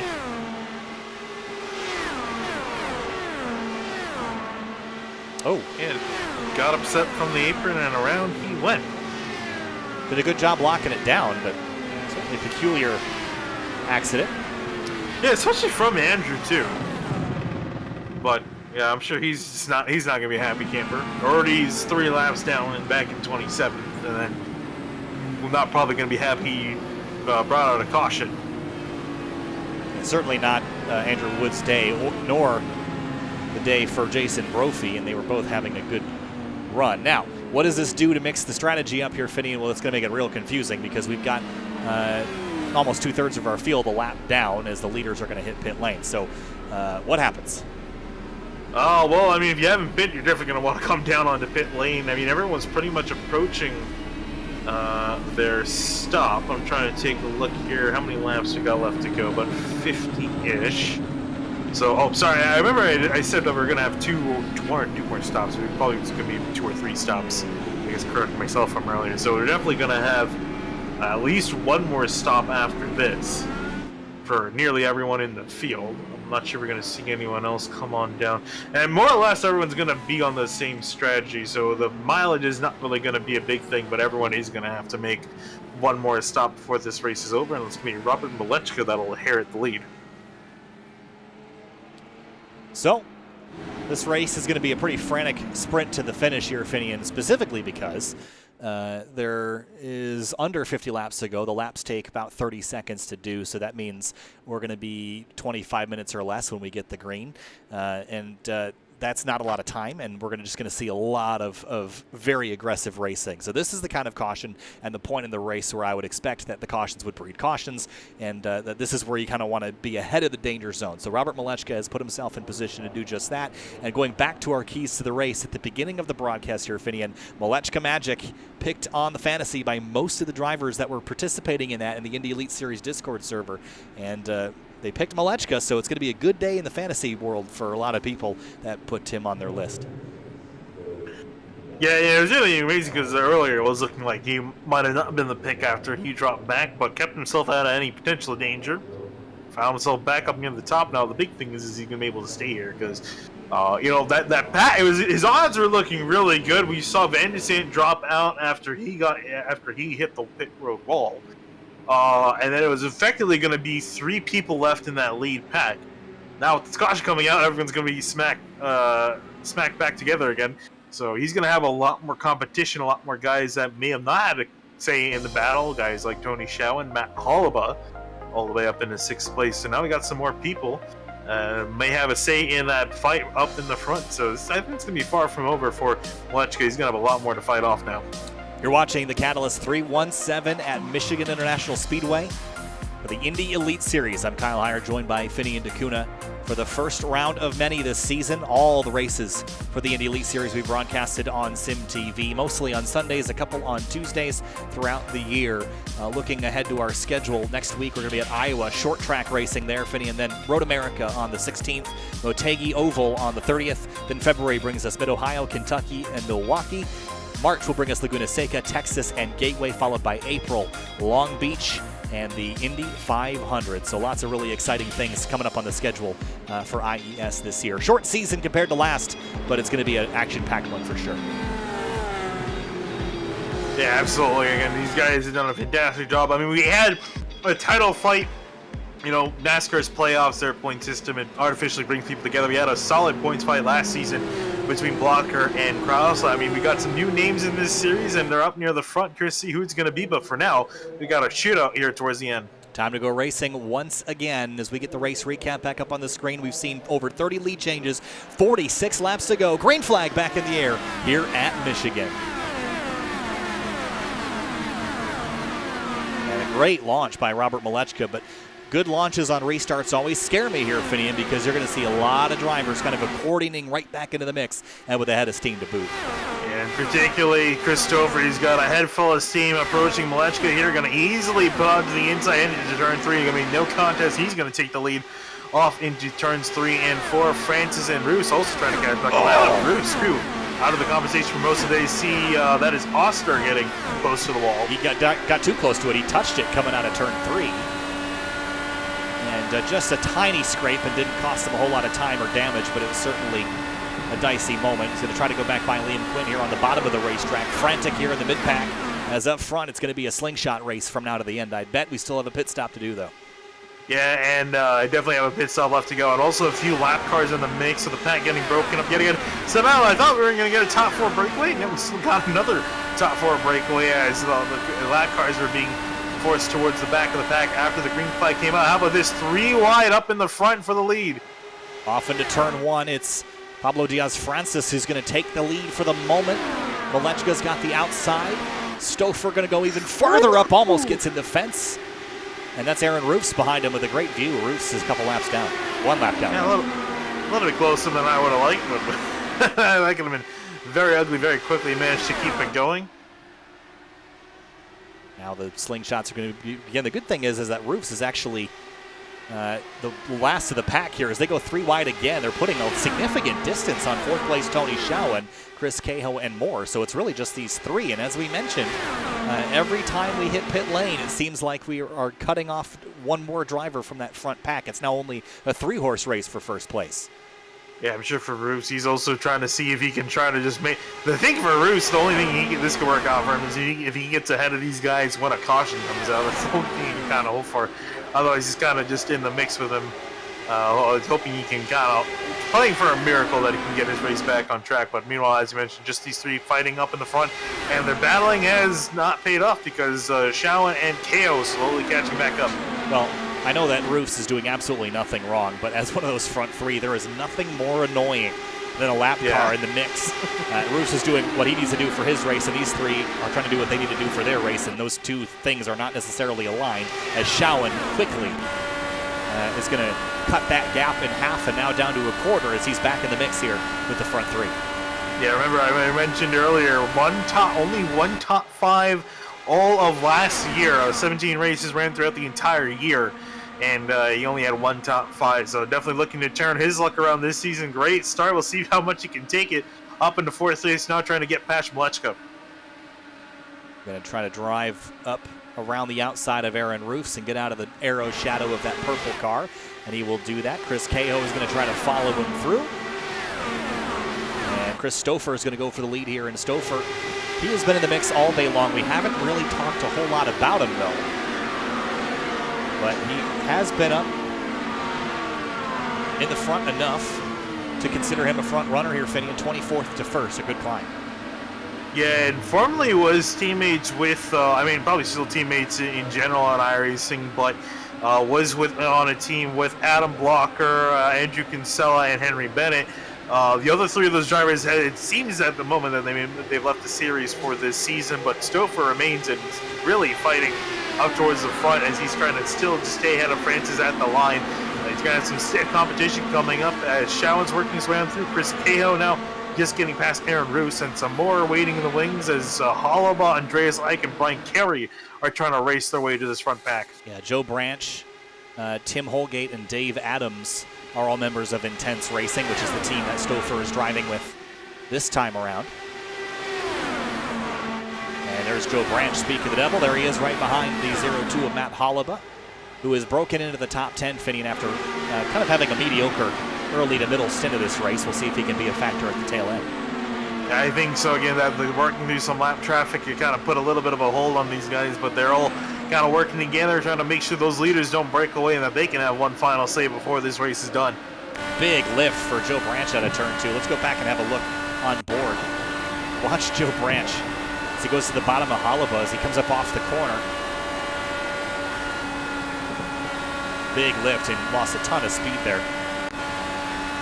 Yeah, that's really the big thing with it, driving IndyCar. You got to know when you have to concede, a space to a competitor, because otherwise you're both going to end up in the wall. Well, it's almost a lot of, as you mentioned earlier, it's basically a chess match at 200 miles an hour, 200 plus miles an hour, and just making sure you keep yourself out of the wall, but also try to gain positions where you can.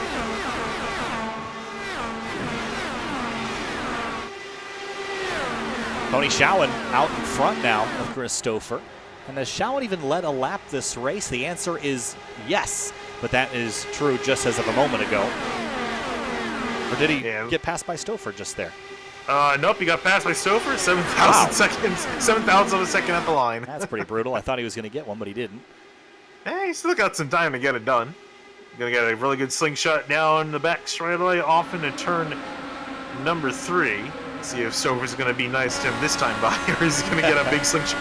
Also got Malechka there waiting on the inside. I think they're too busy just trying to dispatch each other.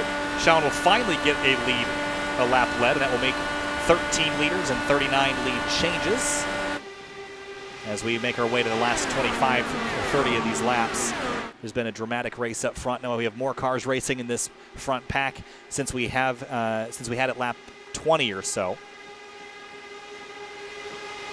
Yeah, these guys still have a pit stop to make, so, and as we've seen quite a few guys make mistakes down on pit lane, you can definitely probably see one of these other leaders make a error, and at this point of the race, you have absolutely no chance of making up for any mistake. If you make a mistake, you're going to be out of the race completely. So you got to make sure you make that final stop as good as you can make it and make no mistakes.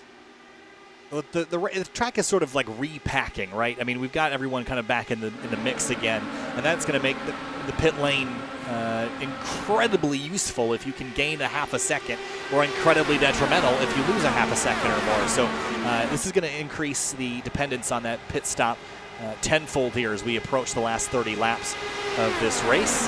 Malechka out in front, but just by inches over Diaz-Francis as we hit turn 1.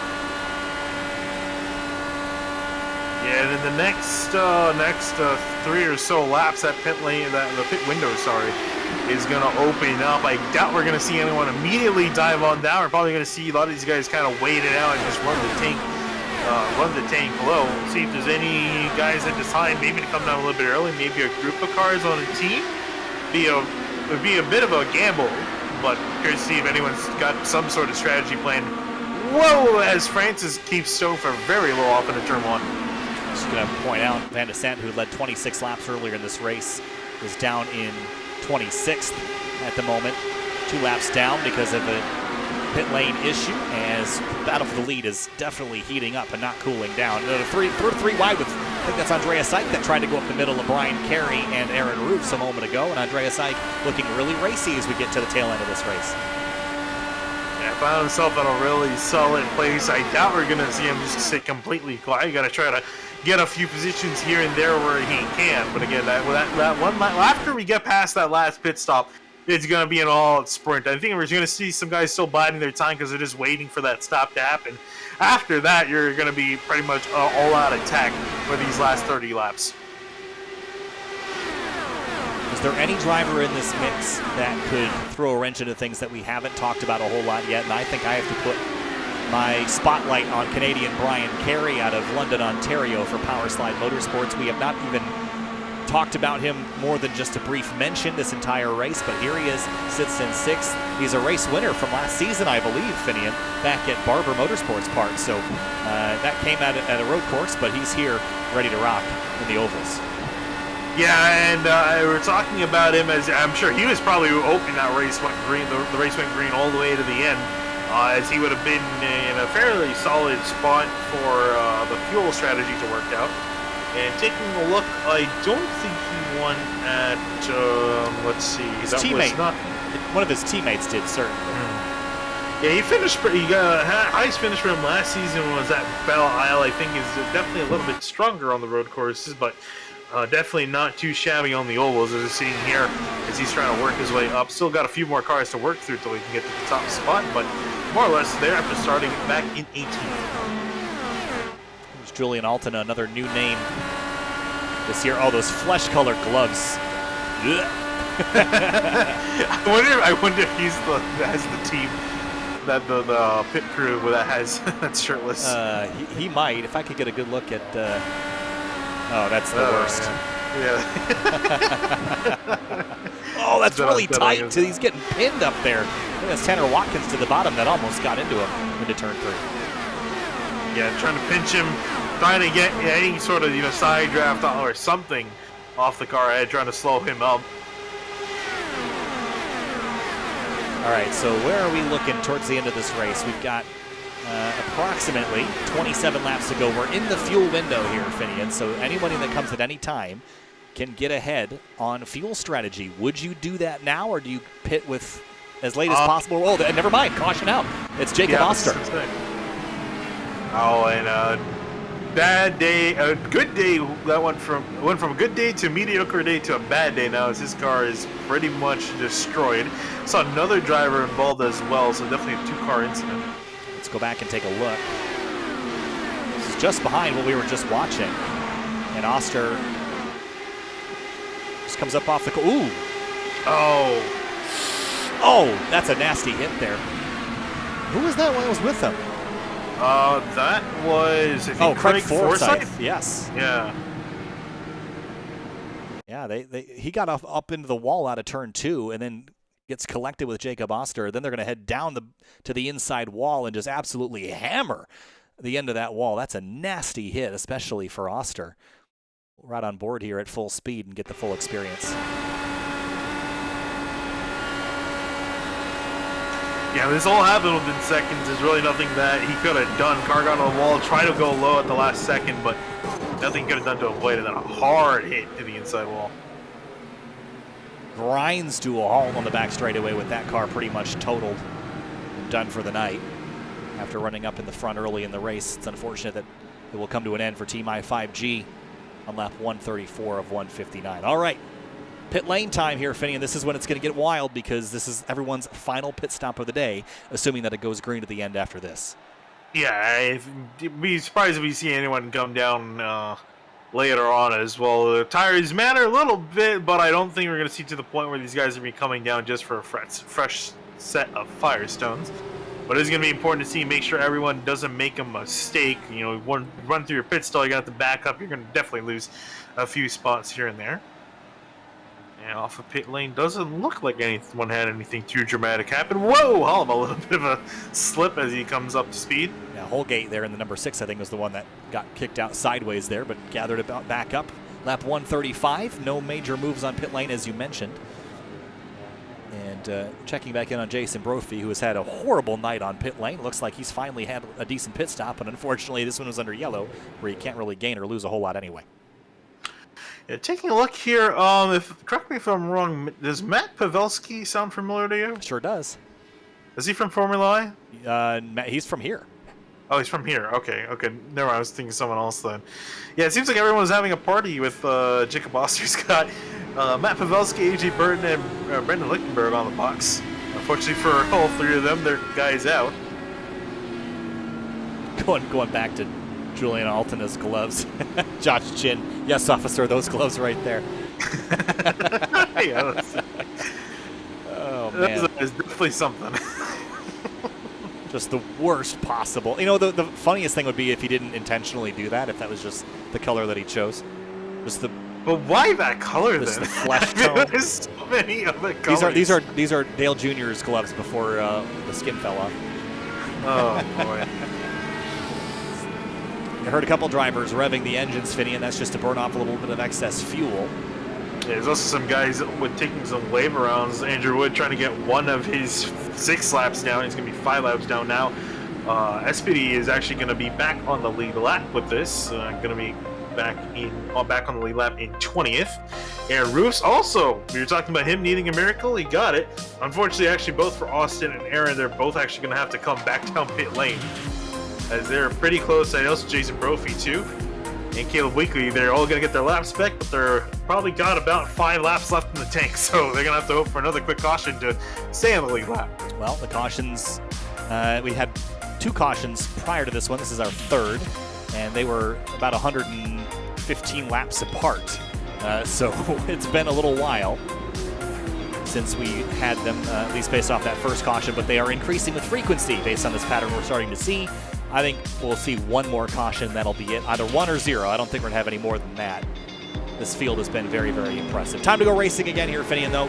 Pick me a driver who wins this race. I got my money squarely on that number 91. I'm going to say Chris Stouffer. It's a boring pick. It's a man up in front. I think he's been a little bit too quiet this race, and I think he's been dying for a win. Again, we mentioned last season wasn't too big for the number 13. I think he's trying to make a statement here this time around. All right, time to go racing again. Lap 137 of 159. Green flag back in the air here for the Catalyst 317. A little bit of a stack up there in the middle of the pack, but otherwise a clean restart. We're back racing at Michigan.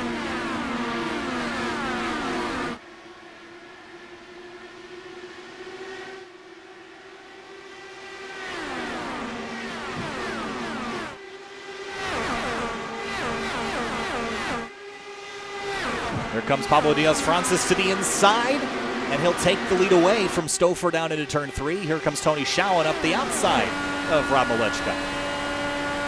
Yeah, trying to see Malechka again. If you don't think, same thing with Schowen. Everyone trying to get back up to speed here. A small top 4 breakaway. We mentioned after this final pit stop, it's an all-out sprint to the end. There's no real need to save because it's going to be, you're not going to have to, pretty much don't have to come back down pit lane at all, so there's no point in saving anything left in the tank. You're best to going all out. Here comes Ike with a big run on KO to the inside, coming on to the back straightaway. I'm keeping my eye on the 76 here, Finney, and he is running the best that he has run all night long. A little bit of understeer there underneath Tony Schowen, but he is moving forward and continues to do so. Francis has been very defensive here at the front of the field, but Stouffer continues to drop to the inside, potentially wearing those tires out, though. Those right sides could be important in the tail end of this race, the last 5 or 6 laps.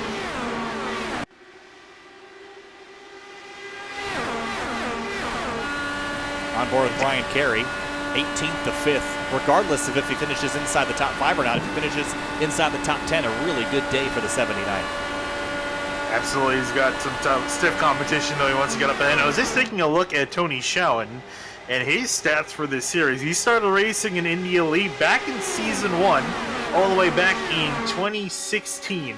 Since then, he has yet to get a win in this series, and I can bet you he's really hungry to get one. Craig Forsyth really slow on the bottom of the apron in turn 2. I heard a car going slow and was trying to find out who it was. It was Forsyth leaving the pits. Into turn 3, though, Francis and Stouffer side by side as we hit 20 laps ago here, Finian.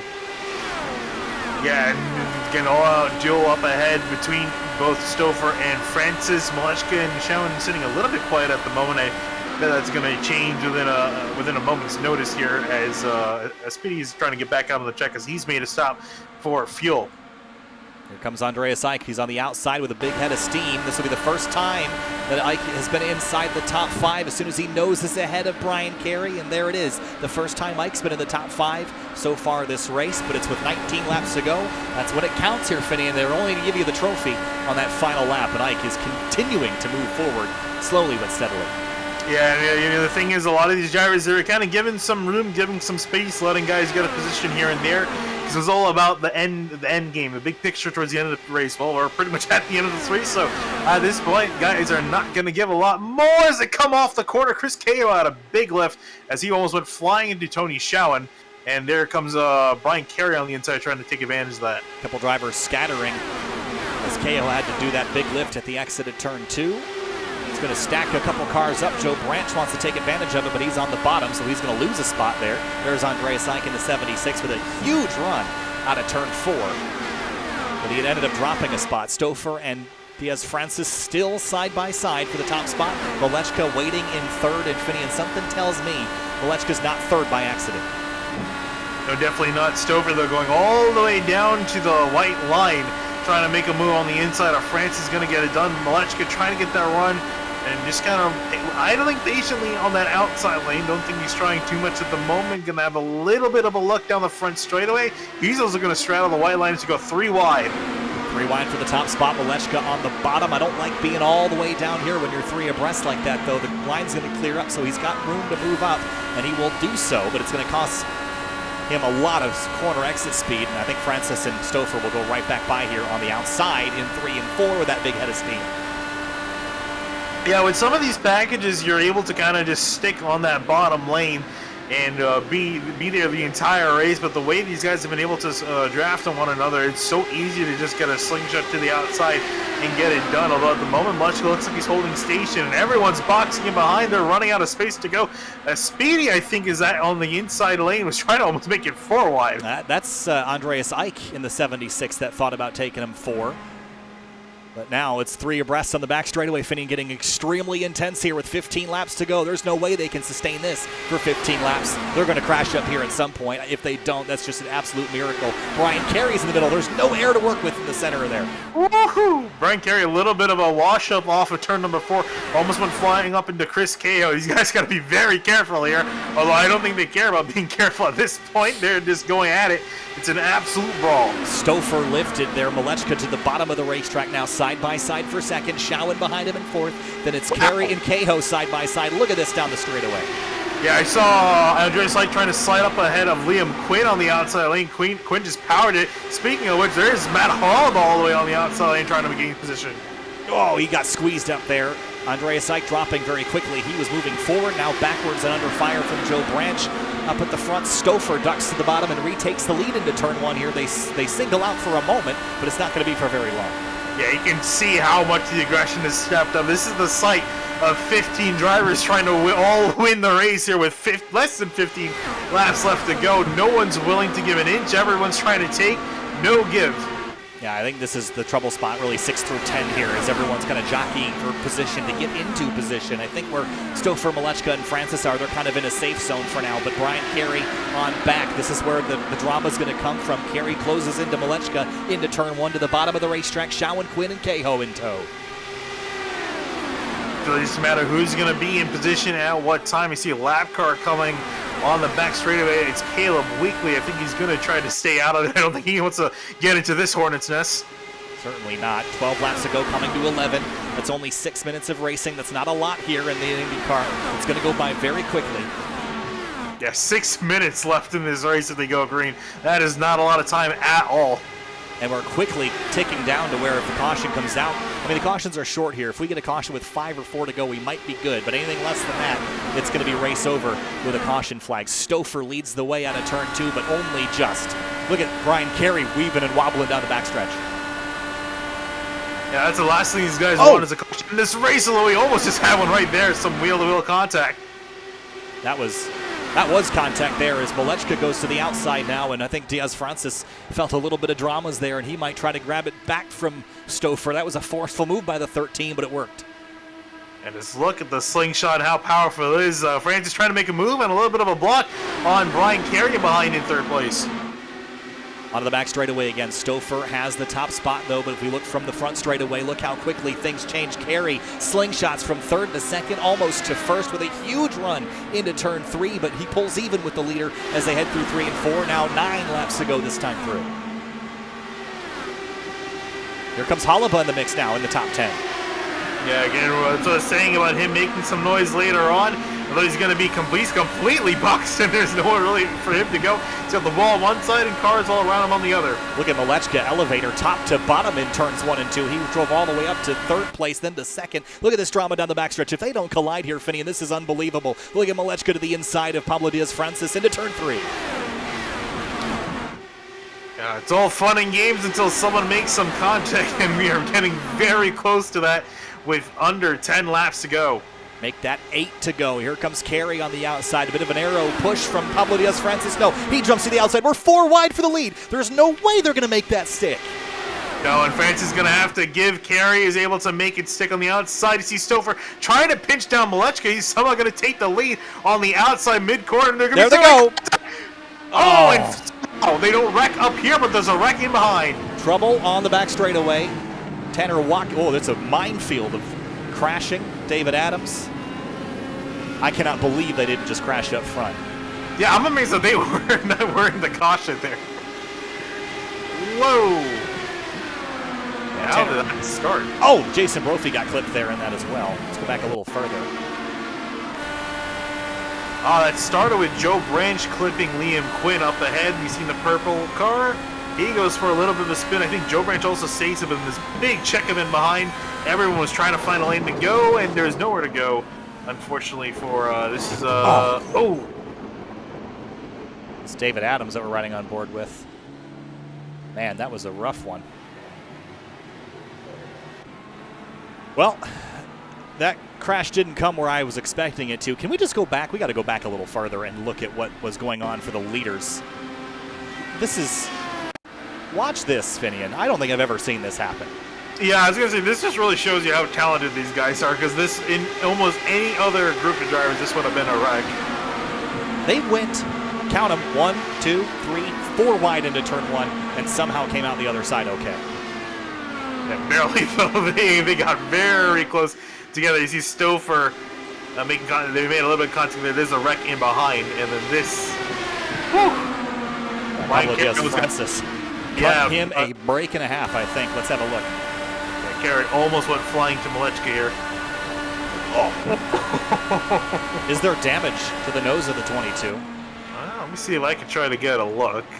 I think he got away with it.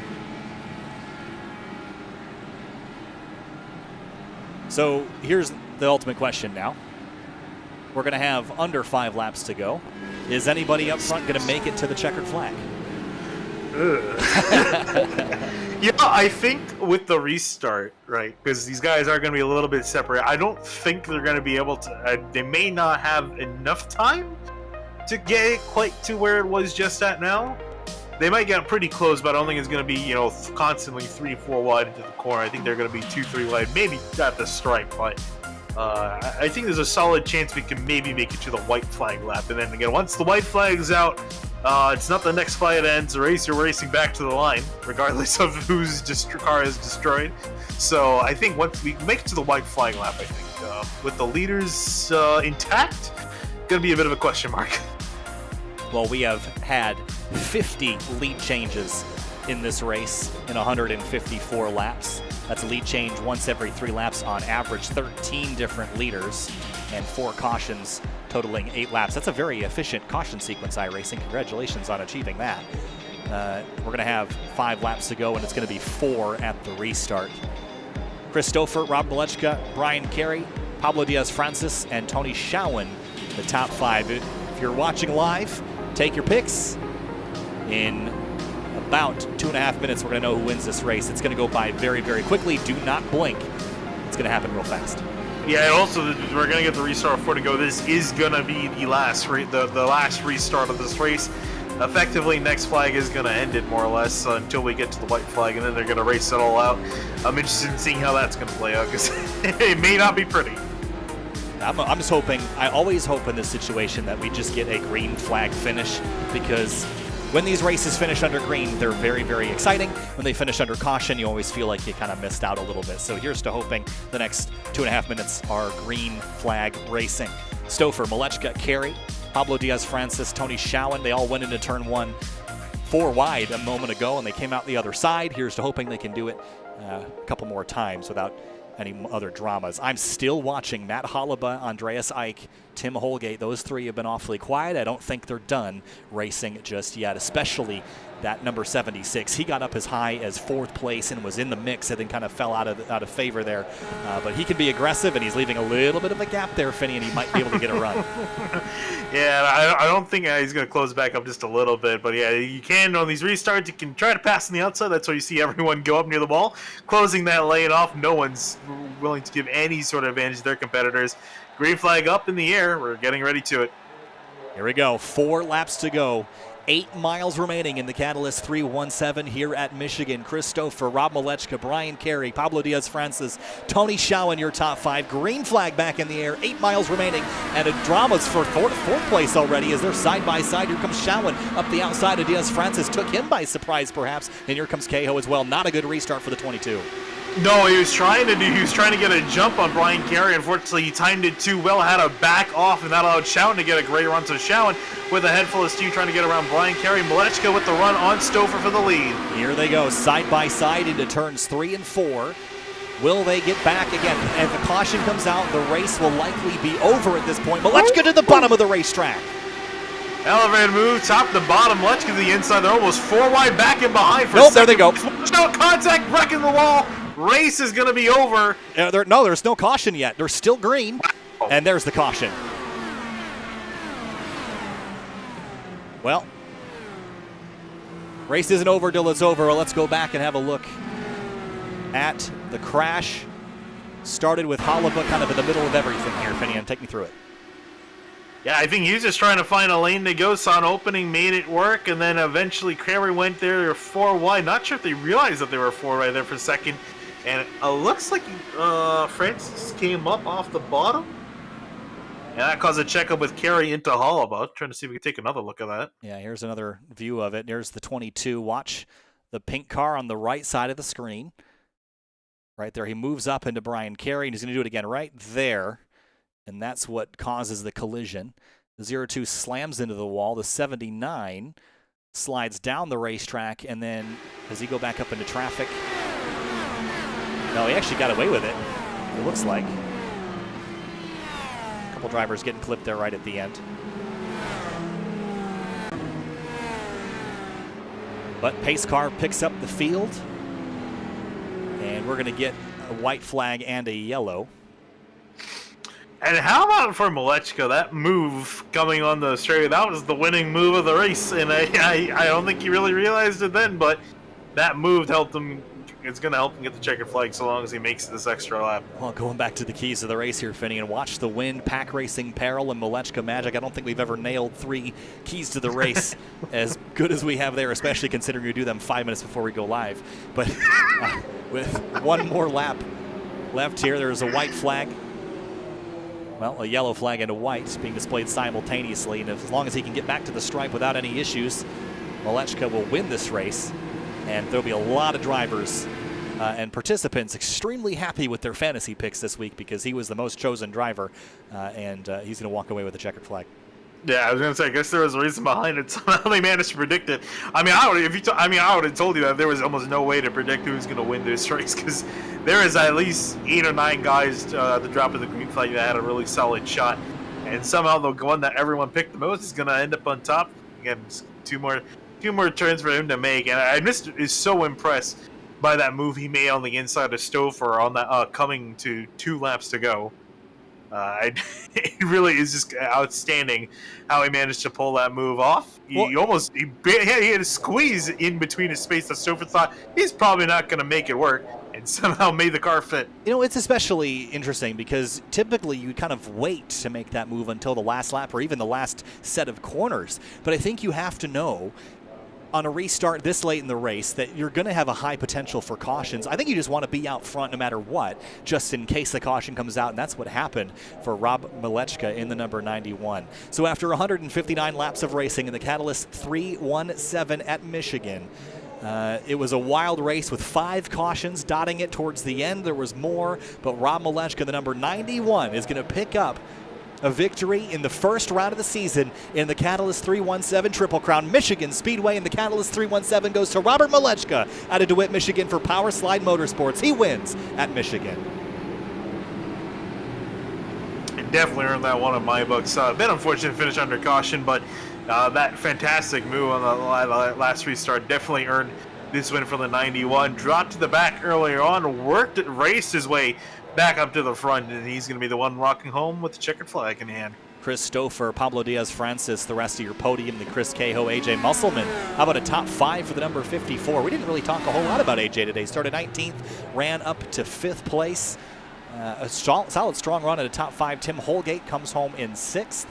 Then Tony Schowen Andreas Ike grabs a top 10. Joe Branch, John Downing, the rest of your top 10. Then it's Marshall Stanley, Doug South, and more. Let's have a brief look at our race results in full. While we're at it, let's cycle back around to pick up the front runners, and there they are, Finian. Malechka, Stouffer, Francis Cahill, and Musselman, your top 5. Yeah, and as you mentioned, Musselman actually nowhere really in the conversation, snuck his way inside the top 5, but a great result for him. Ike, solid result. Probably could have put a hope for a little bit more, finishing back in 8th. Tony Schau in 7th. Branch and Downing rounding out your top 10. And then moving on to the next page of drivers. And really just looking at Speedy, probably going to be really disappointed. Had a solid car, a few mistakes for him. Van de Zandt also as well, finishing back in 19th. What a day it could have been for him. And Liam Quinn, I think, was also involved in the second to last caution, so it took away any chances of him having a solid shot. So in just a moment, we'll talk to our race winner and a few more as we roll down the rest of the order. There's Matt Hollaba down in 21st place, not the run he was looking for. Dan Ench, David Adams, Greg Forsyth, Jason Brophy. All these drivers did not have a very good day, and you have to think about Andrew Wood and Jason Brophy. This is a missed opportunity for both of those drivers, Finney, and bad days that could have been very good ones. Yeah, absolutely. They're going to have their head in their hand, kind of wondering what went wrong, kind of looking at what they can do better from here on out. As they both had the speed, and even Jacob Oster can put on there too. He has a really good early run pace. Had the speed, but unfortunately, either just not the luck or just too many mistakes that put them way back down the order. Well, they got quite a bit of a season left to work with to try to claw their way back to the front. And the last 4 drivers: Alex Ball, Chris Fowler, Wayne Hunter, Jeffrey Wallace, did not start in this race. We've got Chris Stouffer, our second place finisher, with us now. Chris, second place, cut a lap or 2 short because of the crash there at the end. If the race went green, how good do you feel about having a chance to win this race?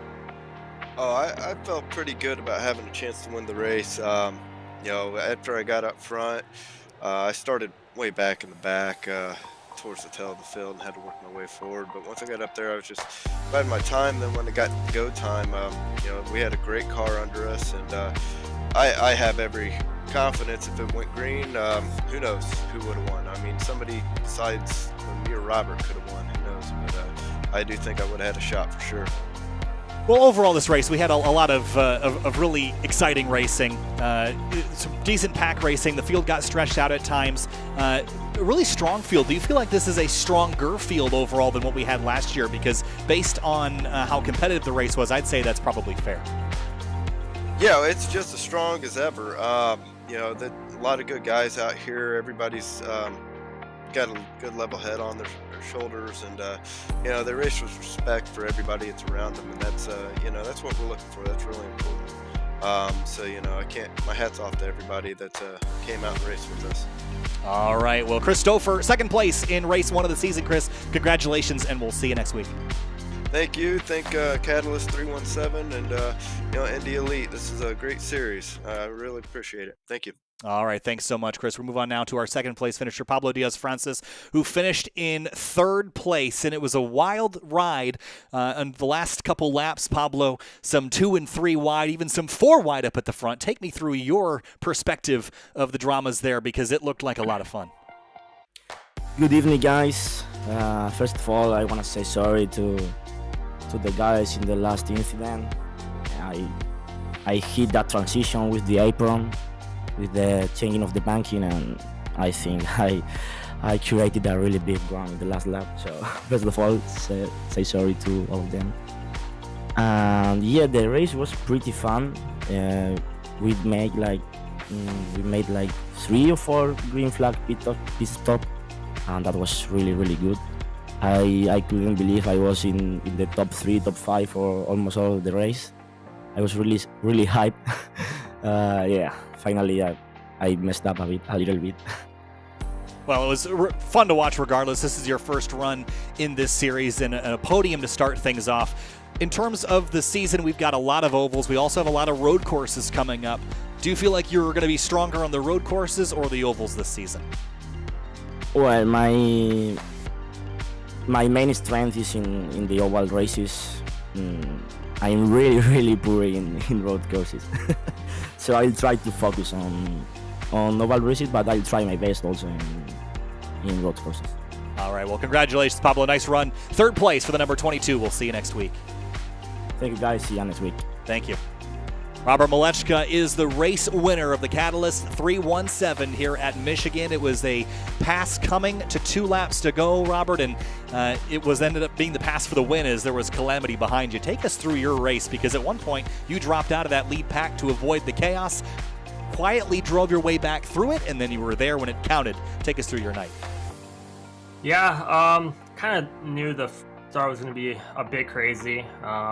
So once I saw everyone kind of getting packed up, I just said, forget it, go to the back, and just kind of ride there. And then once things started getting spread out, and the guys that were going to be at the front got to the front, I started making my way through. And then pit stops happened. Just started dropping people every pit stop, and we had a good 4-car pack there that was pulling away. And that cautions at the end there sure made it very exciting, but came out the win, made a nice crossover on Stouffer there, and got a lucky caution as well. Well, the cautions kind of fell in your favor a little bit, but the passing was all done by you. As you look ahead to this season, you're going to start things out. First of all, this is your home track as well. You're out of DeWitt, so this is a home race for you. So congratulations there. But we head to Iowa next week. Then we do go road racing. Then back to Motegi, Mid-Ohio, Kentucky. Kind of a mix of both road racing and oval racing this season. Do you feel like you can kind of keep things going once we hit the road courses? Yeah, probably, up to a month ago, I wasn't super confident on road courses, but since joining Powerslide, they've been very helpful in making my confidence just through the roof right now on road courses. So, if I can end up with a easy top 5 there on road courses, I know, I'll probably win the strongest on ovals. Robert, congratulations. A win under the belt. The Catalyst 317 goes to you. We'll see you at Iowa next week. Good luck to you. Yep, thank you guys. Have a good one. Thank you. And one more person, Julian Altena, his first race within the Indy Elite Series. Julian, welcome aboard. An 18th place result for you tonight, but you started pretty much dead last. What's your thoughts on the Indy Elite Series after your first race here? Pretty amazing, to be honest. Yeah, I don't know. I'm just a bit disappointed with that 18th place, because I could have been in or around the top 10 there at the end. But there were 2 cars ahead that made contact, and then I tapped one on the rear, then lost it on the transition from the banking onto the back straight away, so just lost it there. But this league is amazing. The drivers are incredible. They're so great to race with. They're all really respectful, so really looking forward to next week. And it'll be Iowa next week. Julian, thank you so much for talking to us. Congratulations. A solid run, not quite where you were looking for, but still finished higher than you started, so best of luck to you next week at Iowa. Thanks, guys. All right, Finian, wrapping things up here from Michigan International Speedway. The Catalyst 317 is complete. And what a race it was. This was a fantastic race. 5 cautions spread across the event, which didn't feel like too much. It didn't feel like too little. Some good strategy, some good pit stop action. Overall, really happy with this first race. Your thoughts? Yeah, it was absolutely fantastic to see these guys. A whole lot, as the drivers mentioned, do a whole lot of respect, which is something really hard to come across with this type of car. You need to know when you need to give some space to some guys, and just yield a corner and just cooperate with one another to get through a race. And we saw a lot of that. Obviously, towards the end, guys are going to start cutting each other off. Naturally, that's going to happen. But this is a really good group of drivers, so I'm really looking forward to the rest of the season to see how it's going to play out, and especially considering how competitive we saw. So many comers and so many goers. We're going to have, I think, a very competitive season on our hands, and I have honestly no clue who's going to win the championship. So I'm really looking forward to seeing that championship fight over these next 11 rounds. Yeah, we've got 11 more races to go. The next one will be at Iowa Speedway, 170 laps. Next week, next Sunday, that'll be Elkhart Lake Grand Prix from Road America, the National Park of Speed, on January 16th. And January action will ramp up at Motegi with a 150-lap race at the Twin Ring Motegi Oval. Kyle Heyer alongside Finian D'Cunha, thanks so much for joining us for the first round of the season of the Indy Elite Series, and we'll see you next time here on Sim TV.